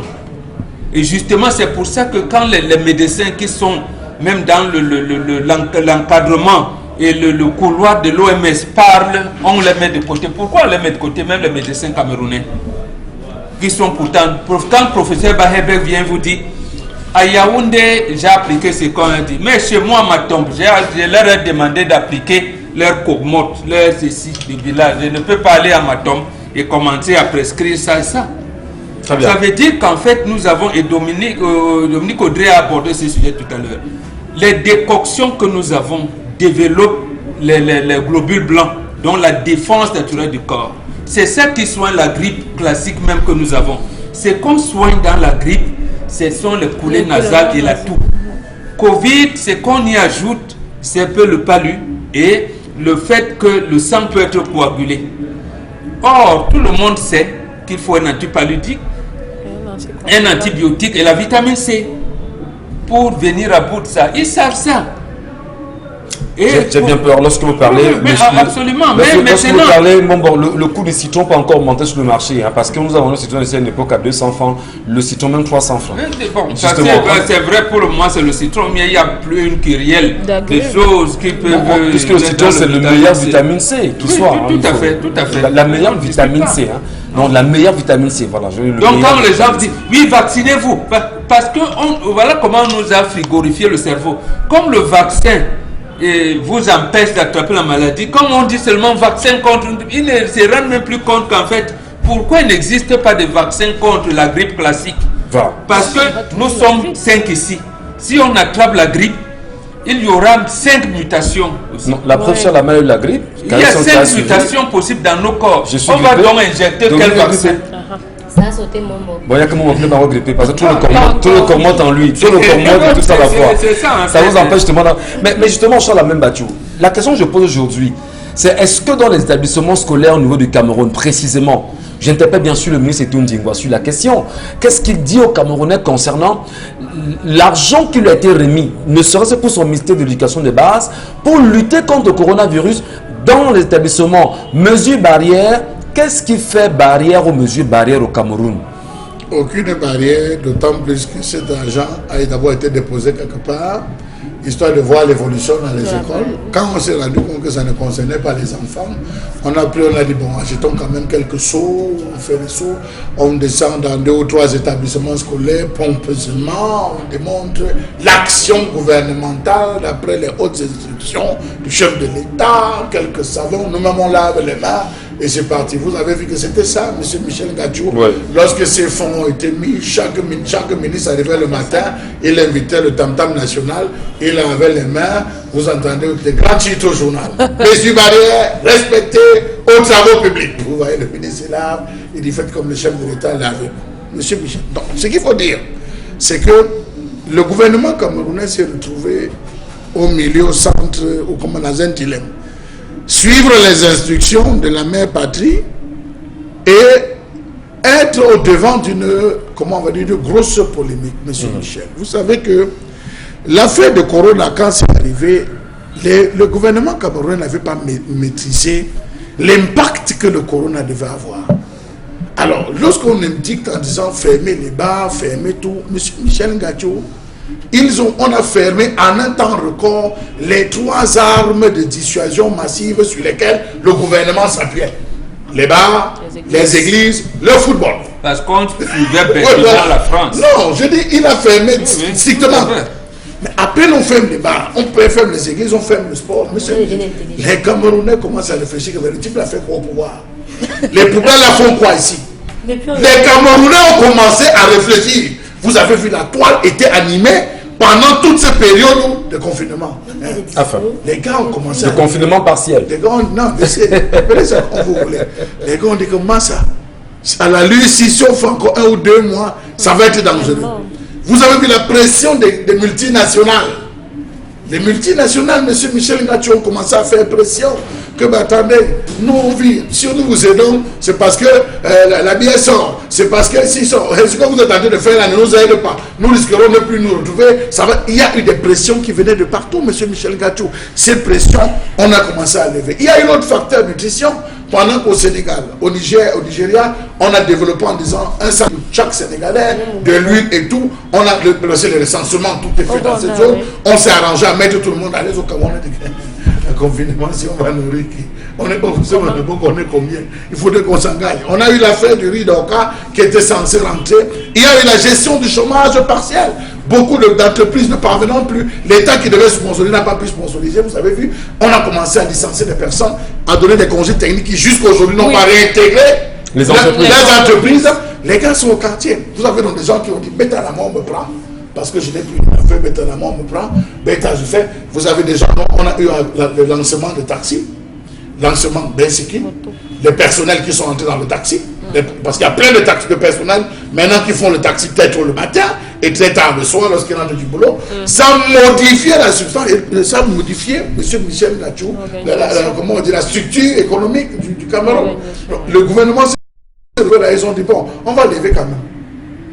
On a dit ouvrons les bars, vraiment. Quand on a ouvert les bars, vous avez vu, c'est comme le retour de la lumière. Donc c'est l'État lui-même qui fait la barrière aux mesures barrières. Mais bien sûr, donc c'est le gouvernement même qui est une barrière aux mesures barrières au Cameroun. Pour protéger ses propres intérêts. Donc c'est-à-dire qu'on s'en fout du Camerounais réellement. Il y a eu des voix qui se sont élevées. On s'est rendu compte, vous avez des médecins qui le disaient sur les plateaux, que par accord de Covid, il y avait certaines sommes qu'on donnait, qu'on allouait pour pouvoir le faire. C'est devenu un business où vous avez le diabète. On vous aide dans le camp des coroniens, des gens qui ont le coronavirus. Vous arrivez là avec votre cancer et tout. Dès que vous décédez, coronavirus, il faut. Vous voyez, ça créait un chamboulement dans tout ce sens que les gens se perdaient. Est-ce qu'il existe, est-ce qu'il n'existe pas? Voilà. Dans les quartiers, on essayait de savoir est-ce que telle personne est décédée, est-ce qu'il a, est-ce qu'il n'a pas. Vous voyez, ça a créé un chamboulement. Le gouvernement a aidé. Parce que plus vite les gars sont entrés, je le disais le jour qu'on a levé les mesures barrières, vous entendez les gens qui se comportaient comme le retour de l'énergie. Oh yeah! Cette soirée où on a levé M. Michel Gachou, ce n'était pas un vendredi, c'était en pleine semaine. Ouais. Les bars sont restés remplis jusqu'à 6 heures du matin. Les gens sortaient des bars pour aller boire. Donc, nous venions au travail, on a vu. Pour dire quoi, M. Michel Gachou? Pour dire qu'aujourd'hui, regardez, le chef de l'État, dans son discours, a précisé que dans le monde entier, nous assistons à une deuxième variante. Nous sommes à une troisième aujourd'hui et on a peur, on a dû annoncer une autre variante en France, une autre variante en France, peut-être une quatrième variante. Est-ce que ces variantes combinées ne vont pas se retrouver au Cameroun pour donner naissance à la deuxième variante? Oui, c'est à ce moment que l'État, on devait faire comme le Tchad. On devait faire comme le Tchad. L'État du Cameroun devait faire comme le Tchad. Le Tchad, dès le 1er janvier, a fermé ses frontières. Voilà. On a limité service minimum, M. Michel Gachou. Alors, le Gabon, c'est pareil. Qu'est-ce qui fait, parce qu'en réalité, quand je pose la question, et d'ailleurs les réponses ont été données sur ce plateau, on se rend donc compte en réalité que l'État du Cameroun lui-même est une barrière aux mesures barrières. Pourquoi? Parce que les frontières d'abord sont ouvertes, premièrement. Deuxièmement, on est en train de contenter les multinationales françaises établies au Cameroun. On s'arrange effectivement à détourner l'argent. Ne serait-ce que l'argent. Permettez, l'argent de le condenser de la vérité. Oui, c'est qu'on rappelle. Oui. Parce qu'il y a quand même des budgets qui ont été restitués aux entreprises aujourd'hui, notamment les ministères. On ne justifie pas cet argent. Parce que est-ce que ce n'est pas le moment maintenant où le coordonnateur même de la gestion de la pandémie au Cameroun, qui est le premier ministre, devait se lever et dire aux Camerounais, voici le bilan, voici où nous en sommes, voici ce qu'on a fait. Est-ce qu'on a payé tous les personnels temporaires recrutés et qui œuvraient dans le cadre de cette pandémie? Dans les hôpitaux, dans les formations, on les a payés. Est-ce qu'ils ont été payés? Parce que ça, c'est aussi une question qu'il faut répondre. Voilà. Vous vous rendez compte que sur tous les plans, M. Michel Gachou, il y a eu des jeux qui se sont passés, des jeux de distraction. Jusqu'à aujourd'hui, il n'y a jamais eu de clarté entre le ministre de la Santé et Jean-Michel Nintieux. On ne connaît pas à quel niveau ça s'est situé. Est-ce qu'il y a vérité? Vous voyez, il y a ça créé tout un imbroglio. Et dans cet imbroglio, chacun a tiré son épingle du jeu. Chacun est tranquille. Entre-temps, c'est le peuple qui veut savoir, est-ce que le corona a un jour existé? Est-ce que ça n'existe pas? Est-ce que ce n'est même pas du bluff? Est-ce que c'est affaire du vaccin? Vous voyez, il faut rassurer, il faut refaire le travail. Et vous savez, les Camerounais ont cette particularité que dès qu'un titre sort, vous avez vu le premier titre, Fofa, les Camerounais étaient dedans. Dès qu'on a dit Nyama, ils ont abandonné Fofa. Donc vous voyez, les Camerounais vivent comme ça. Et c'est des gens taciturnes, un moment ils sont avec vous, un moment ils se déconnectent. Vous voyez, ils se sont déconnectés littéralement de cette affaire de Covid, même dans les entreprises. Vous arrivez devant quelqu'un, il dit je mets ça même pourquoi? Même le saut, il dit je garde même pourquoi? Dans les agences de voyage. Les agences de voyage encore. On reprend les messages. Donc vous voyez, il faut revenir à ça. C'est le chef de l'État qui devrait donner les instructions. Mais lui, attendez, moi je comprends pas. Le chef de l'État, Michel Gachou, autour du discours, qu'est-ce qu'on dit sur haute instruction? Oui. Maintenant, il y a eu, vous appelez ça comment? Le dit qui est lancé contre le ministère de la Santé, qui doit être fait justement par le consul SGP aujourd'hui. Ça a été fait. Et il faut justement... Non, il y a quand même débloqué... Non, Le SGPR a quand même débloqué l'argent pour ça. Maintenant, puisque le SGPR a débloqué l'argent pour l'audit au ministère de la Santé, il faut que le même SGPR débloque l'argent aujourd'hui pour qu'on fasse l'audit des budgets au niveau de tous les ministères qui ont reçu l'argent du Covid. Parce qu'il faut dire au Cameroun ce qu'on en a fait. Même la présidence de la Lui-même, le SGPR de nous oui, y dire. compris lui-même la présidence Voilà. de la Contribution de la Mais présidence. les centres de démantèlement, Prenons les messages. Charles. les hôpitaux de campagne, Ils doivent nous dire. c'est juste une question. Les hôpitaux de campagne, Demandez au SGPR. on a enlevé les hôpitaux.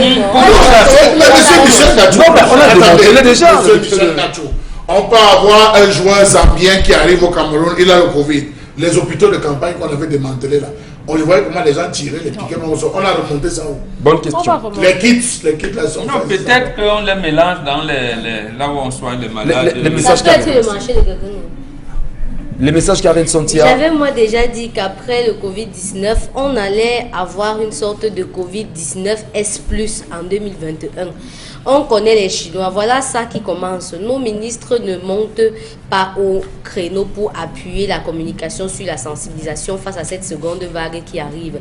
Et le maître mot de cette seconde phase sera pénurie. Je suis sûr qu'entre les deux phases, le Minresi n'aura toujours pas fabriqué la chloroquine et qu'il y aura pénurie. Qu'il y aura pénurie de masques, pénurie de gel, pénurie de savon, pénurie d'eau. Mais là, on est habitué. Pénurie de tests, pénurie d'équipements pour le personnel soignant. Bientôt, le mot pénurie sera en pénurie au Cameroun. Parce que si on ne les a pas payés. Oui, il a dit pénurie de personnel soignant. Bientôt le mot pénurie, je sais à quel niveau, bientôt le mot pénurie ne sera plus utilisé au Cameroun. On reporte la cérémonie de présentation des vœux pour cause de coronavirus, mais on organise le chant jusqu'à on va mourir d'embouteillage dans d'autres pays. Les compétitions se passent dans les stades vides. Donc ce pas sont chez les Camerounais nous. qui vont Au mourir en final, réalité en allant au qu'est-ce qui stade. peut bien pousser les Camerounais à observer encore Mais les c'est quand même mesures incroyable, barrières? hein. Permettez Karine, c'est quand même incroyable parce que effectivement on entend détendu sur ce plateau. Comment est-ce qu'on peut supprimer la cérémonie de vœux au chef de l'État, premièrement? Et on encourage les Camerounais à aller effectivement au stade On a dit qu'il y aura lors une du fête de la chant. distanciation. Non, même la distanciation, qu'est-ce qui garantit que dans la distanciation là, il n'y aura pas de frottement au stade? Honnêtement, On va toucher les gens, embouteillages, tout ce qu'on aura dans la ville.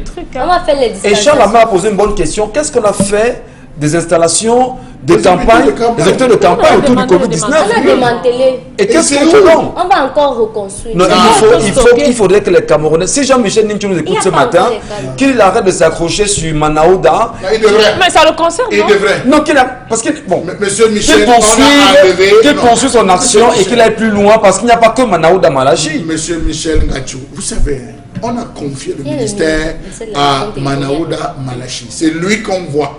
Si derrière lui, il est l'arbre qui cache la forêt, c'est à lui de nous dire. Là, on a demandé, monsieur, veuillez enlever au stade. Il a enlevé la parquet au magasin du ministère de la Santé. Il a mis dans quel autre stade? On veut savoir, monsieur Michel Gachou. Voilà. Puisqu'on parle de la deuxième variante, on n'a pas fermé. Est-ce que Non, vous mais il a savez, dit que c'est- est-ce il a que dit vous que c'est savez pas au Cameroun. qu'il y a beaucoup de Camerounais qui arrivent dans ce pays parce qu'ils ont l'impression que s'ils débarquent par l'aéroport de Douala ou Simalène, ils vont être fichés. Les gars passent par le Nigeria, par la Côte d'Ivoire, ils prennent la route pour entrer. Et à ce niveau, il n'y a pas de test. C'est pour. Il n'y a pas de Pas test. cette contrôle. C'est pour eux. Posez-vous les bonnes questions. Qu'est-ce qu'on prend comme mesure? Oui, le chef de l'État a demandé, avec la reconnaissance, qu'on respecte les mesures. Est-ce que porter le masque suffit si on ne parvient pas à libéraliser largement les textes pour rappeler l'affaire des petits textes? Donc, il faudrait que le ministre de la Santé, au lieu des tweets, commence à sortir et à s'exprimer. Merci beaucoup. Qui donne des points Et quotidiens. au On veut- Minresi on qu'on veut le travaille. Charles Lamel, Est-ce que c'est lui qui a demandé au ministère de la Santé publique d'enlever le connaît. Pourquoi le député de la nation ne peut pas s'attaquer à celui-là? Le C'est SGPR. le SGPR qui Oui. lui a dit, monsieur, je vous somme d'enlever. Voilà. Lui, le député de la nation, comment il ne va pas se prendre à celui pour qu'il prenne On un a enlevé bongo pour mettre, ouais. en lui demandant. Vous bénéficiez d'ailleurs d'une délégation de signature. Vous avez sommé le ministre de la Santé publique d'enlever les hôpitaux. Où est-ce Alors qu'on a que pas moi, je lui demande, comme vous voulez donc le mettre, donnez, rendez-moi compte d'un de deux. Le ministre Manaouda, je pense qu'il a été clair. Il a dit, les fonds Covid, tout ce que tu vois, le matériel, je ne suis pas dedans. Il y a quelqu'un qui est chargé des pandémies, des grandes endémies. Moi, on m'a mis au niveau de la gestion stratégique. Vous appelez maintenant les Mais malades. vous appelez maintenant les malades. c'est nos patrons de l'ONU qui a dit le patron justement des pandémies et des grands endémies. Qu'est-ce qu'il fait? Vous venez de créer l'affaire dans l'affaire. Non, quelle affaire on va faire? L'affaire des pandémies. Parce que justement, est-ce qu'on n'a pas un secrétaire d'État chargé des pandémies, des grandes endémies dans ce pays? Et deux, C'est expliqué depuis le début. Mais pourquoi? Mais où tu l'es où finalement? Attends, quand l'honorable Michel a dit, quelle était la réponse du ministre? Le ministre lui a dit, cher ami, je suis à la gestion stratégique, je ne suis pas à la gestion opérationnelle. Voilà le terme qu'il a utilisé. Et il a expliqué ce qu'on appelle gestion stratégique, ce qu'on appelle gestion opérationnelle. Et l'autre jour, il appelle, lui dit, on m'a demandé de faire truc, si vous voulez, vous venez, il dit, je ne viens pas, je ne suis pas médecin. En réalité, mais le lui, champ il a la de gestion l'État- stratégique, il n'est pas la gestion opérationnelle. Dominique, on devait faire une virgule. Oui, j'avais une Donc il question. faut attaquer. On a confié à monsieur Olamido de Garoua, qui est secrétaire d'État à la santé chargé de ces choses-là. Ah ouais, qui nous disent. Où est-il? Il est dédouané alors, c'est terminé. Maintenant, c'est lui qui nous dira. C'est lui qui nous dira si monsieur Manaouda Malachi a des entreprises qui gagnent les marchés ou pas. Ça, c'est autre chose. Voilà, ça, c'est autre chose. Voilà. Mais c'est lui qui doit nous dire. Il faudra aussi où qu'il on nous est, dise c'est à quel niveau se retrouve aussi le matériel parquet là. Non, Le il Parlement faudrait que le constitue- Parlement demande au ministre d'État, secrétaire général à la présidence de la République, De la Monsieur République, Ngongo, de nous dire exactement, de dire aux Camerounais que nous sommes, ce qu'il a fait justement de ce matériel qui a été enlevé et parqué. Voilà. Nous, on l'a vu justement sur le terrain au niveau du stade militaire de Yaoundé. On sait exactement ce qui s'est passé. On a vu justement les injonctions adressées au ministre de... Pour ce qui concerne justement le stade Mbappé ici à Douala. Et lorsqu'on demande quelle est la place, quel est le rôle, quelle est l'action justement du secrétaire d'État au ministère de la Santé chargé des pandémies, des grandes endémies, qu'on nous dise exactement qu'est-ce qu'il lui a fait. Souvenez-vous de l'affaire James Onubien aujourd'hui.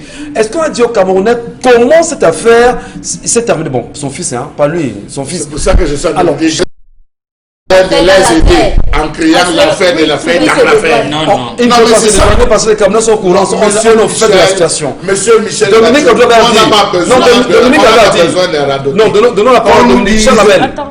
Donnons la parole à Dominique. Dominique Audrey. Dominique Audrey, je vous en prie. Non, moi je voulais pas parler du ministère de la Santé. La question au niveau de la disponibilité des tests. Est-ce qu'au niveau, du ministère de la Recherche, on ne peut pas avoir des équipes qui travaillent sur la conception des kits de tests? Ou bien au Cameroun, on n'a pas de quoi fabriquer des tests Mais pour le Covid? justement, c'est ce que je disais, il y en a. Sur le papier, il en a. Il existe une commission nationale des médicaments améliorés. C'est encadré par l'Institut national de recherche médicale et des plantes médicinales, avec un laboratoire national qui porte le même nom, avec une autre commission de recherche sur les plantes médicinales de la pharmacopée africaine. Mais Madame Madeleine Tuente est venue nous dire que fabrique la chloroquine et après parler de Philippe Angrakuba. Mais bon, pour rassurer, vous savez que Donc en fait, c'est elle qui doit nous dire. Il a parlé de Cléda, il a reçu le Cléda. Oui. Moi-même, mon association, nous avons déposé au moins 4 protocoles en lui demandant de réhabiliter enfin cette commission nationale de médicaments améliorés parce que les médecins de l'OMS nous disent que nous, on n'a pas de dosage dans notre... On a déposé des protocoles avec un dosage approprié. Voilà. Bon, les messages. Qu'ils apprécient et qu'ils nous On disent. prend les messages qui arrivent, je vous en Madame prie. Tuente. Vous-même les femmes, vous aimez souffrir. Un homme t'abandonne dans une maison avec des aérés étant enceinte et il revient jusqu'à tu acceptes à nouveau. Vous les femmes, vous aimez souffrir, c'est ma conclusion. Jocelyne Chabga qui écrit ce matin. C'est quoi éviter de tirer sur les hommes en tenue. Je pense que... Ok. Apprenez à avoir avoir du caractère, à avoir de l'estime pour vous-même parce que j'ai l'impression que les femmes ne s'aiment pas elles-mêmes. Un autre message, la conférence épiscopale, le Vatican ne sont pas des identités scientifiques. On n'en parle même pas en Europe, mais au 237, on ne juge que par cela. On en parle, s'il n'est pas en Europe, il n'existe-t-il pas une chaîne hospitalière en France, cher ami? Voilà. Vos îles, ça n'existe pas. Comment vous êtes en Europe ou vous êtes ailleurs? On évolue carrément. Dans la recherche en Europe, il y a le Vatican et avec sa chaîne hospitalière en France, il y a les militaires. C'est d'abord eux qui sont à la pointe. Ne regardez pas nous autres, les autres. Là, on vous parle de la santé, de la pétrière et tout. Il y a d'abord Val de Grâce avant ce que vous allez au hôpital Gauchin et autres. Des messages. Pourquoi faudrait-il qu'on condamne la dame et pourtant c'est elle qui a toutes les difficultés pour éduquer ses enfants? Un autre message. On a condamné la procédure, la méthode employée. On n'a pas dit qu'elle n'a pas raison, mais on a condamné la procédure, la méthode employée pour revendiquer. Et on a dit d'ailleurs que si elle saisit les juges, elle aura gain de cause là-bas où son mari sera sévèrement puni. Mais le drame, c'est qu'il y a une préméditation dans l'action qu'elle a posée. Elle savait qu'elle partait nuire à son entreprise. Elle est partie avec quelqu'un sur le père de ses enfants. C'est l'expression de quand vous voulez occidentaliser nos expressions. Elle partait bagarrer avec son mari. Elle a dit à quelqu'un, arrive, dès que je donne le premier coup, tu filmes. Soit ne filme pas. Attends, je le cravate d'abord. Dès qu'il commence à me donner les coups de poing, Monsieur Michel Bachou, dès qu'il commence à me donner les coups de poing, commencez à filmer. Si elle voulait, donc on ne nuance pas. Elle l'aurait dit parce qu'on n'a pas la preuve de Monsieur Michel, ça commence à la fin, on la malmène. On l'a aidé. Oui, ça commence. Elle dit, laisse d'abord, quand je parle, ne filme pas. Quand je donne le coup, ne filme pas. Dès qu'il commence à la filme, donc elle parle après. Le vaccin est préventif, pourtant le médicament de clé est curatif. Le Covid est une pandémie qui se transmet rapidement et seul le vaccin est indispensable pour régler la situation en ce moment. Est-ce vrai justement le vaccin? Là-bas, même en Europe, on refuse ce vaccin. On a commencé à le tester sur les vieux. Et il y a en ce moment, bien sûr, on va dire... une bonne souche de la population européenne qui ne veut même pas entendre parler de vaccins parce qu'en réalité, ces vaccins sont refutés là-bas. Et c'est pourquoi aujourd'hui au Cameroun et dans plusieurs pays africains, on est très réticents. Donc voilà. Merci, Pémombo, sur cette vérité sur le Covid. Malheureusement, les masses médias, surtout en Occident, toutes aux mains des plus puissants, n'acceptent pas ce discours et font la propagande pro-vaccin. Les Camerounais ne savent pas faire Kimiro Kamer, je ne sais pas ce qu'il voulait dire. Il s'appelle Kamiro Karamé. Je ne comprends pas. C'est vrai. C'est Malachi qui percevait l'argent du coronavirus. On le voyait à la télé. Oui. C'est à lui qu'on remettait à... Et non, monsieur là. Mais comment? Le Covid-19, c'est du business entre l'Occident et les différents gouvernements au pouvoir. Cameroun, comment explique-t-on que les bars, boîtes de nuit sont ouverts, Massa? Leslie Mbunda. Si nous avons vaincu la première vague avec Leda, nous allons couper l'herbe sous les pieds de Manaouda avec Nietzsche pour la deuxième vague. Jacques Nelly. Nous sommes déjà sur le principe de la régionalisation, décentralisation et tout ce que vous voulez avec. Ça veut dire que ce n'est que le ministre, il convoque les ministres, les présidents des régions en fonction de 22. Il y a une réunion avec le Mindevel, ils voient comment cette réunion interministérielle, les fonds qu'on va mettre à disposition des présidents régionaux. Vous êtes sérieux là? Vous pensez qu'ils vont commencer par ça? Vous pensez que les gens peuvent commencer maintenant, c'est à partager l'argent? Voilà. Attendez le secrétaire. On vous a dit que régionalisation égale régionalisation de l'argent. Merci beaucoup. Merci Karine. Merci à vous, mesdames et messieurs, de rester présents sur nos antennes. Qu'est-ce qui s'est réellement passé du budget d'investissement public au Cameroun? Ça fait et intensement sur la toile aujourd'hui. Et Karine, je suppose au moins ce que vous avez lu pour nous. Justement, ce qui va nous intéresser, c'est le premier sujet, notamment ce qui concerne le communiqué de l'ambassadeur du Cameroun en France, qui a fait une sortie dans laquelle il manifestait sa colère par rapport notamment à ces Camerounais, dit-il, appartenant à un certain parti politique, qui ont lancé une campagne de communication sauvage pour ternir l'image du Cameroun alors que le Chan approche. Et les Camerounais sur la salle disent que quelle image est-ce qu'on ternit alors que l'image du Cameroun en elle-même n'est pas reluisante. Voilà une compétition qu'on a dû renvoyer jusqu'en 2022 au Cameroun juste parce qu'il n'était pas prêt. Il y a la crise au Cameroun, il ne faut pas faire une peinture pour expliquer aux gens qu'il y ait une crise au Cameroun ou encore pour dire que l'image du Cameroun n'est pas aussi belle que ça. Alors, justement, c'est une sortie de l'ambassadeur de France. Du Cameroun en France. Du Cameroun en France, pardon. J'arrive enfin. Karine. Bonbon Bengan, c'est de nature justement à laver l'image du Cameroun, hors du Cameroun, de se rapprocher des Camerounais aussi. Comment vous analysez justement cette sortie-là, celle de l'ambassadeur de France au Cameroun? C'est l'ambassadeur du Cameroun en France, autant pour moi. Ça nous ramène à ce que, à la colère de Charles Hamel d'hier. Oui, l'ambassadeur représente le chef de l'État dans le pays où il est. Notre ambassade, c'est notre pays là-bas. Mais est-ce que l'ambassadeur encadre les ressortissants de son pays? Il parlait ici de la France. Est-ce que les Français les Camerounais qui résident en France ont un encadrement approprié dans les services de leur ambassade? Ils sont là, ils peuvent réagir. Moi, j'ai dit non. Pour ceux qui me donnent, j'ai dit non. Maintenant, on parle de la diplomatie. Il ne faut pas ternir l'image.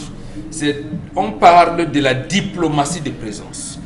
Je vous rappelais hier que mercredi, le 12 juin 1974, l'image du Cameroun était ternie sur la place du monde par le fait qu'un Camerounais, Zo Ekangapi, est mis à la place publique pour avoir fait des détournements de l'argent à l'Organisation de l'Unité africaine par des faux contrats. Il n'y a pas de monde. Il s'est passé quoi? Lorsque le président à Mogadiscio, le truc était à Mogadiscio, le président met la place, c'est le président nigérian qui vient demander au Cameroun, c'était le général Gowon, il demande au Cameroun de proposer un autre candidat. Voilà ce qu'on appelle la diplomatie de présence. On caricature Jacques Chirac, on a même caricaturé De Gaulle, on caricature Mitterrand, n'en parlons pas. On a même créé en France les guignols et tout. Est-ce que les présidents français se sont plaints? Même le bagarreur qui est arrivé aux États-Unis, qu'on appelle Donald Trump, l'entrée de parti, il a été caricaturé à n'importe. C'est-à-dire à tout vent. On a même fait des statues comme brûlait. On fait ça. Est-ce que ça a terni l'image des États-Unis? Voilà, les gâteaux, tout ce que. Hollande lui-même, on lui jetait la farine. Sarkozy, il lui arrivait même de dire quitte la cochon, il appelait ces types, on les suivait et répondait. Donc, où est-ce qu'on a terni l'image de la France? Les œufs, la farine. Voilà. C'est comme si vous disiez. Quelqu'un sur un plateau a dit que Emmanuel Macron était bête. Voilà, justement. Il est bête, il n'a pas réussi. L'école normale supérieure, la rue Dim, parce que c'est une prestigieuse école. Normale supérieure, il a raté cette école, le concours 3 fois. Donc un type comme ça ne peut pas diriger la France. On le lui a dit cache. Et est-ce qu'on a terni l'image? Voilà. Donc, quand l'ambassadeur vient dire qu'il s'occupe de l'encadrement des Camerounais qui sont là, c'est exactement ils n'ont pas de passeport, ils n'ont pas de carte nationale d'identité. Il y en a qui, les boursiers, n'ont pas leur bourse, ils ne sont pas inscrits. Ils les listent électorales. Et qui doit porter la revendication principale de la diaspora, c'est de faites en sorte que nous participons nous-mêmes. Donc on enlève ce truc de double nationalité et nous voulons investir au Cameroun comme Camerounais. Voilà les choses qu'ils doivent venir pour justement porter l'image du Cameroun. Est-ce que ce n'est pas ce type d'attitude qui participe à l'endormissement du peuple camerounais aujourd'hui, Charles Hamel, où l'ambassadeur se lève effectivement et fait les éloges du chef de l'État? Encore c'est son droit, il peut le faire comme il le veut, mais en quoi c'est important pour le Camerounais aujourd'hui? Monsieur Michel Ngatou, il faut savoir que l'ensemble des frais même qui tournent tout autour de l'activité consulaire ont été augmentés, ça je le dis, par certains ambassadeurs de manière individuelle, sans avoir eu à consulter. Beaucoup de Camerounais sont confrontés à cela. La carte consulaire, je parle de la carte consulaire, ils peuvent témoigner, ils sont à augmenter, passer de 2000, je pense bien, à 4000, 4000, c'est à plus de 11 000 en ce moment, quadruplé. Il me semble que les Camerounais ne comprennent de rien. De deux, ces représentants de l'État qui sont dans ces différents pays sont arrivés et ont créé en Europe deux Tanga, Tanga Nord et Tanga Sud. Le Tanga Nord représenté par tous ceux qui soutiennent le président Biya et le Tanga Sud par tous ceux, M. Michel Ngatou, qui sont de la base et du MRC. Vous vous rappelez que cet ambassadeur venait à peine d'être installé. Tarsé comme tel, hein. Tarsé comme pourquoi vous voulez toujours habiller? Oui, mais parce qu'il y en a qui sont apolitiques, M. Ngatou. Il a dit la base et le MRC. Oui, j'ai dit, mais il y en a ceux qui sont apolitiques et qui sont à Tanga Sud en même temps. Voilà. Vous savez, M. Michel Ngatou, quand vous arrivez à un endroit, pendant qu'on arrêtait les gens, vous posez la question, je t'appelle comment? Dès que tu donnes le nom, on dit que c'est vous. C'est vous. Voilà la première chose que vous voyez. Voilà les gens de... Est-ce que le nom fait de moi un gars de la base ou fait de moi un gars du MRC? Très bien. C'est la bonne question. Parce que quand vous le dites, c'est de nature vouloir révolter M. Michel Ngatou. Donc je vous dis qu'ils ont divisé. Et dans ce principe de division, M. Michel, rappelez-vous, lorsque ces femmes, ces mamans en Europe voulaient aller pleurer les enfants de Kumba à l'ambassade, qu'est-ce qui a été fait? On a appelé la police. Effectivement. On a appelé la police pour dire zéro, vous n'avez pas le droit d'entrer ici. C'est un ambassadeur qui veut unir. C'est un ambassadeur qui veut rassembler. Mais à un moment donné, Ibn Bokla dit, le rôle de l'ambassadeur, c'est le médiateur. Est-ce que vous savez qu'il y a des Camerounais qui se retrouvent? Ils ont des situations. Ils traversent des situations dans les pays autres. Aucun de ces ambassadeurs ne lève le petit doigt pour aller intervenir. Vous avez vu la situation des étudiants au Maroc. Vous avez vu la situation des étudiants en Algérie. Mais attention, il faut que ces ambassadeurs jouent leur rôle. Très bien. Ils ne jouent pas leur rôle. Moi, j'appelle ça de l'aventrisme politique, M. Michel Ngatou. Merci, mon bon. Il a dit de faire de l'aventrisme politique, c'est tout. Alors, certainement, comme l'actuel directeur du cabinet civil était ancien ambassadeur de France, on pourra le ramener justement au Cameroun pour le nommer. On ne sait jamais. On ne sait jamais. Il faut préparer justement le terrain.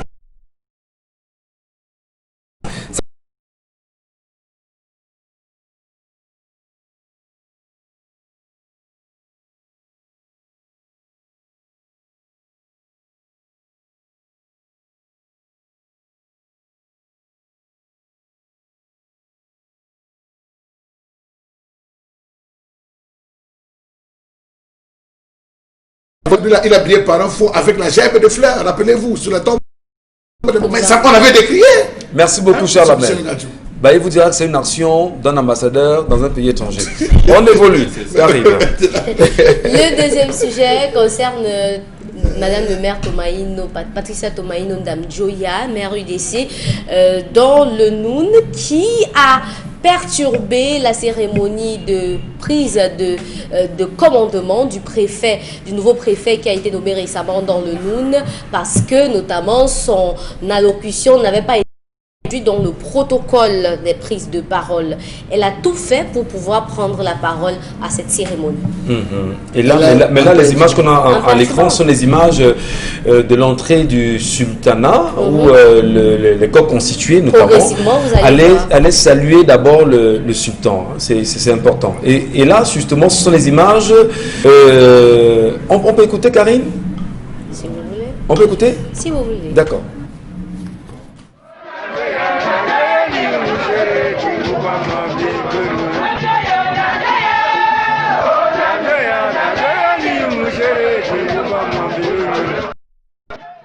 Ah, voilà, donc toutes ces images-là... Ce n'est pas la partie là où elle est perturbée.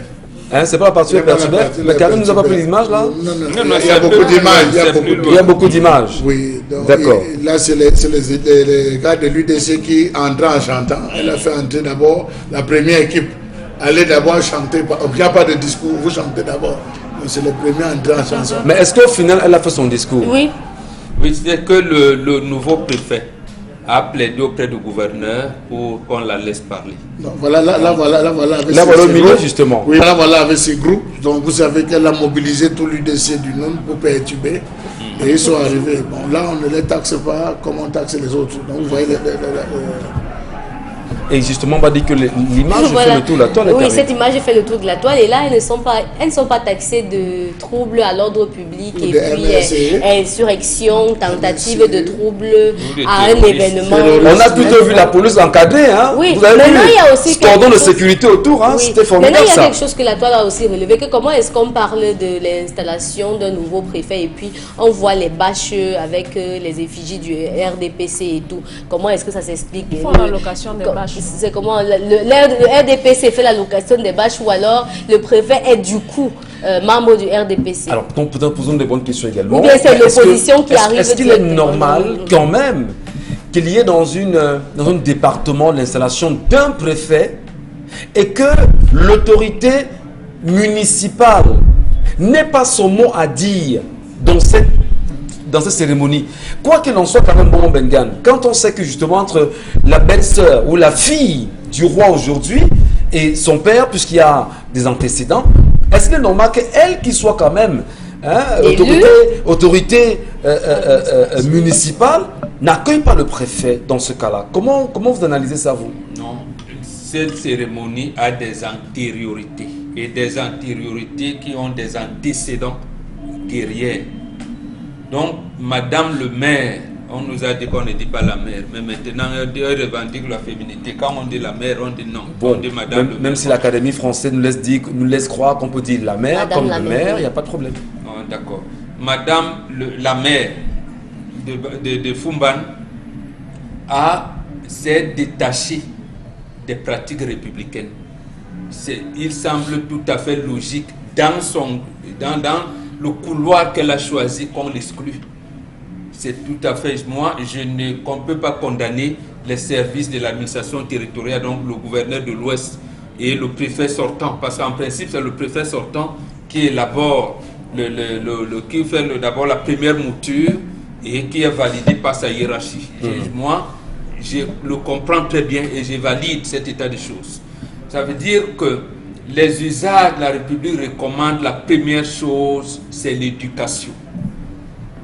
L'éducation. Les gens qui allaient saluer le roi, ils ne lui font pas allégeance en disant que tu es le Dieu. Non.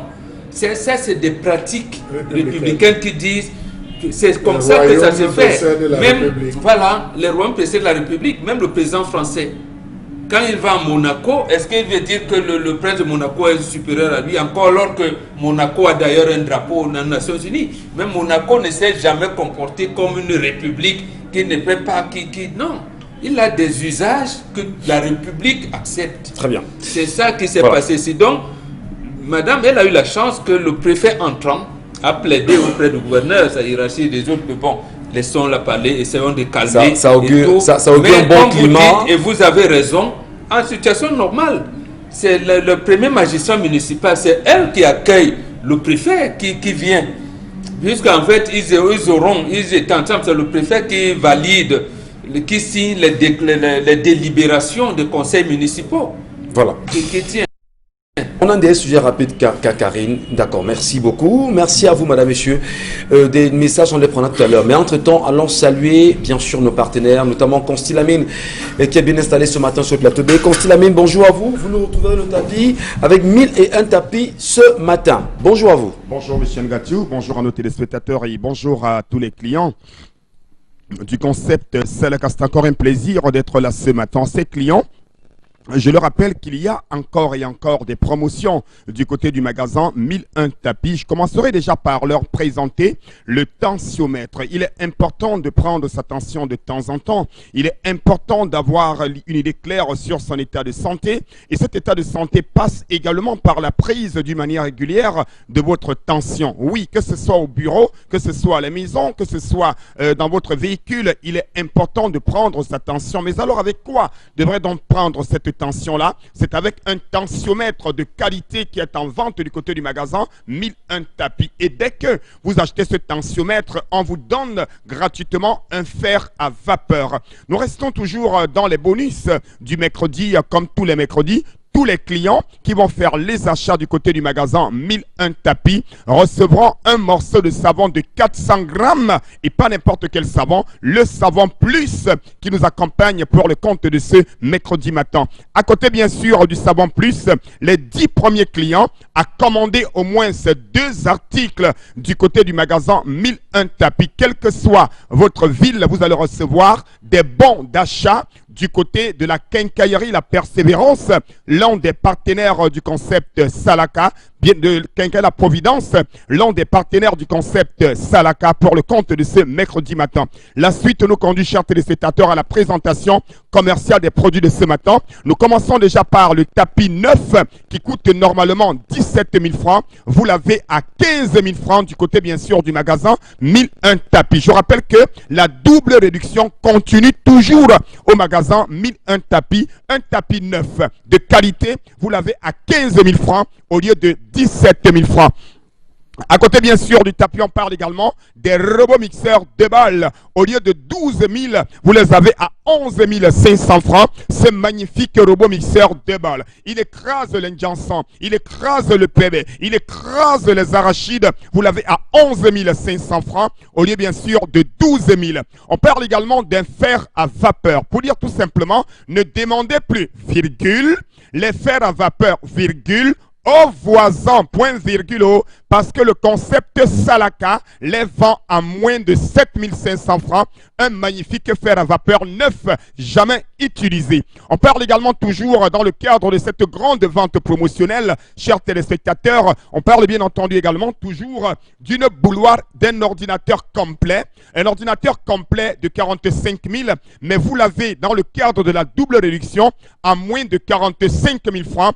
Un ordinateur complet du côté bien sûr du magasin 1001 tapis en face du palais d'Ika. La suite nous conduit à des bouilloires. On a besoin de boire de l'eau chaude, que ce soit pour le tapioca, que ce soit pour son café. Une bouilloire en inox, vous l'avez à moins de 6 500 francs du côté bien sûr du magasin 1001 tapis. N'attendez pas la fin de la promotion, n'attendez pas la fin du stock, quelle que soit votre ville, nous livrons dans tout le Cameroun et dans certains pays africains. On parle également d'un woofer. La fête continue. La nouvelle an se célèbre toujours. Vous avez un woofer, 3 baffles à moins de 35 000. Ça prend la clé USB, la carte mémoire. C'est également la radio Equinox. Vous l'avez à moins de 35 000 francs. C'est magnifique woofer neuf dans le carton avec garantie. Des régulateurs de tension numérique. Vous les avez à moins de 16 000 francs. Du côté bien sûr du magasin 1001 tapis, votre magasin de qualité, votre magasin de référence. Vous l'avez à moins de 16 000. Ce magnifique woofer du côté du magasin, ce magnifique régulateur de tension au magasin 1001 tapis. Les laptops corps de Dieu. Je rappelle qu'en ce moment, les laptops se veulent rares sur le marché camerounais grâce à cause de la fermeture des frontières de plus en plus.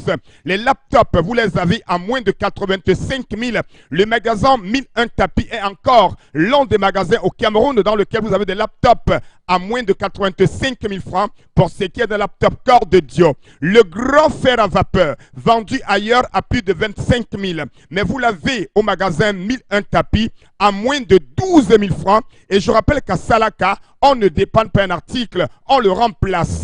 On parle également de plus en plus toujours d'un grand robot mixeur de balles. Vous avez un restaurant, vous avez un hôtel, vous faites assez de repas, voilà le robot qu'il vous faut. Vous l'avez à moins de 24 000 francs. Un grand robot complet, un véritable robot, un véritable appareil pour les condiments à moins de 24 000. Le détendeur intelligent. Un seul instant, s'il vous plaît. Ce détendeur intelligent que je présente ce matin, il parle. Il parle comment? Écoutez. Bonjour monsieur, votre gaz est en train de finir. Bonjour monsieur, il y a incendie. Bonjour monsieur, il y a fuite. Voilà comment ce détendeur intelligent parle. Donc ceux qui veulent écouter le langage du détendeur, venez à 1001 tapis, achetez-le à moins de 12 000 francs.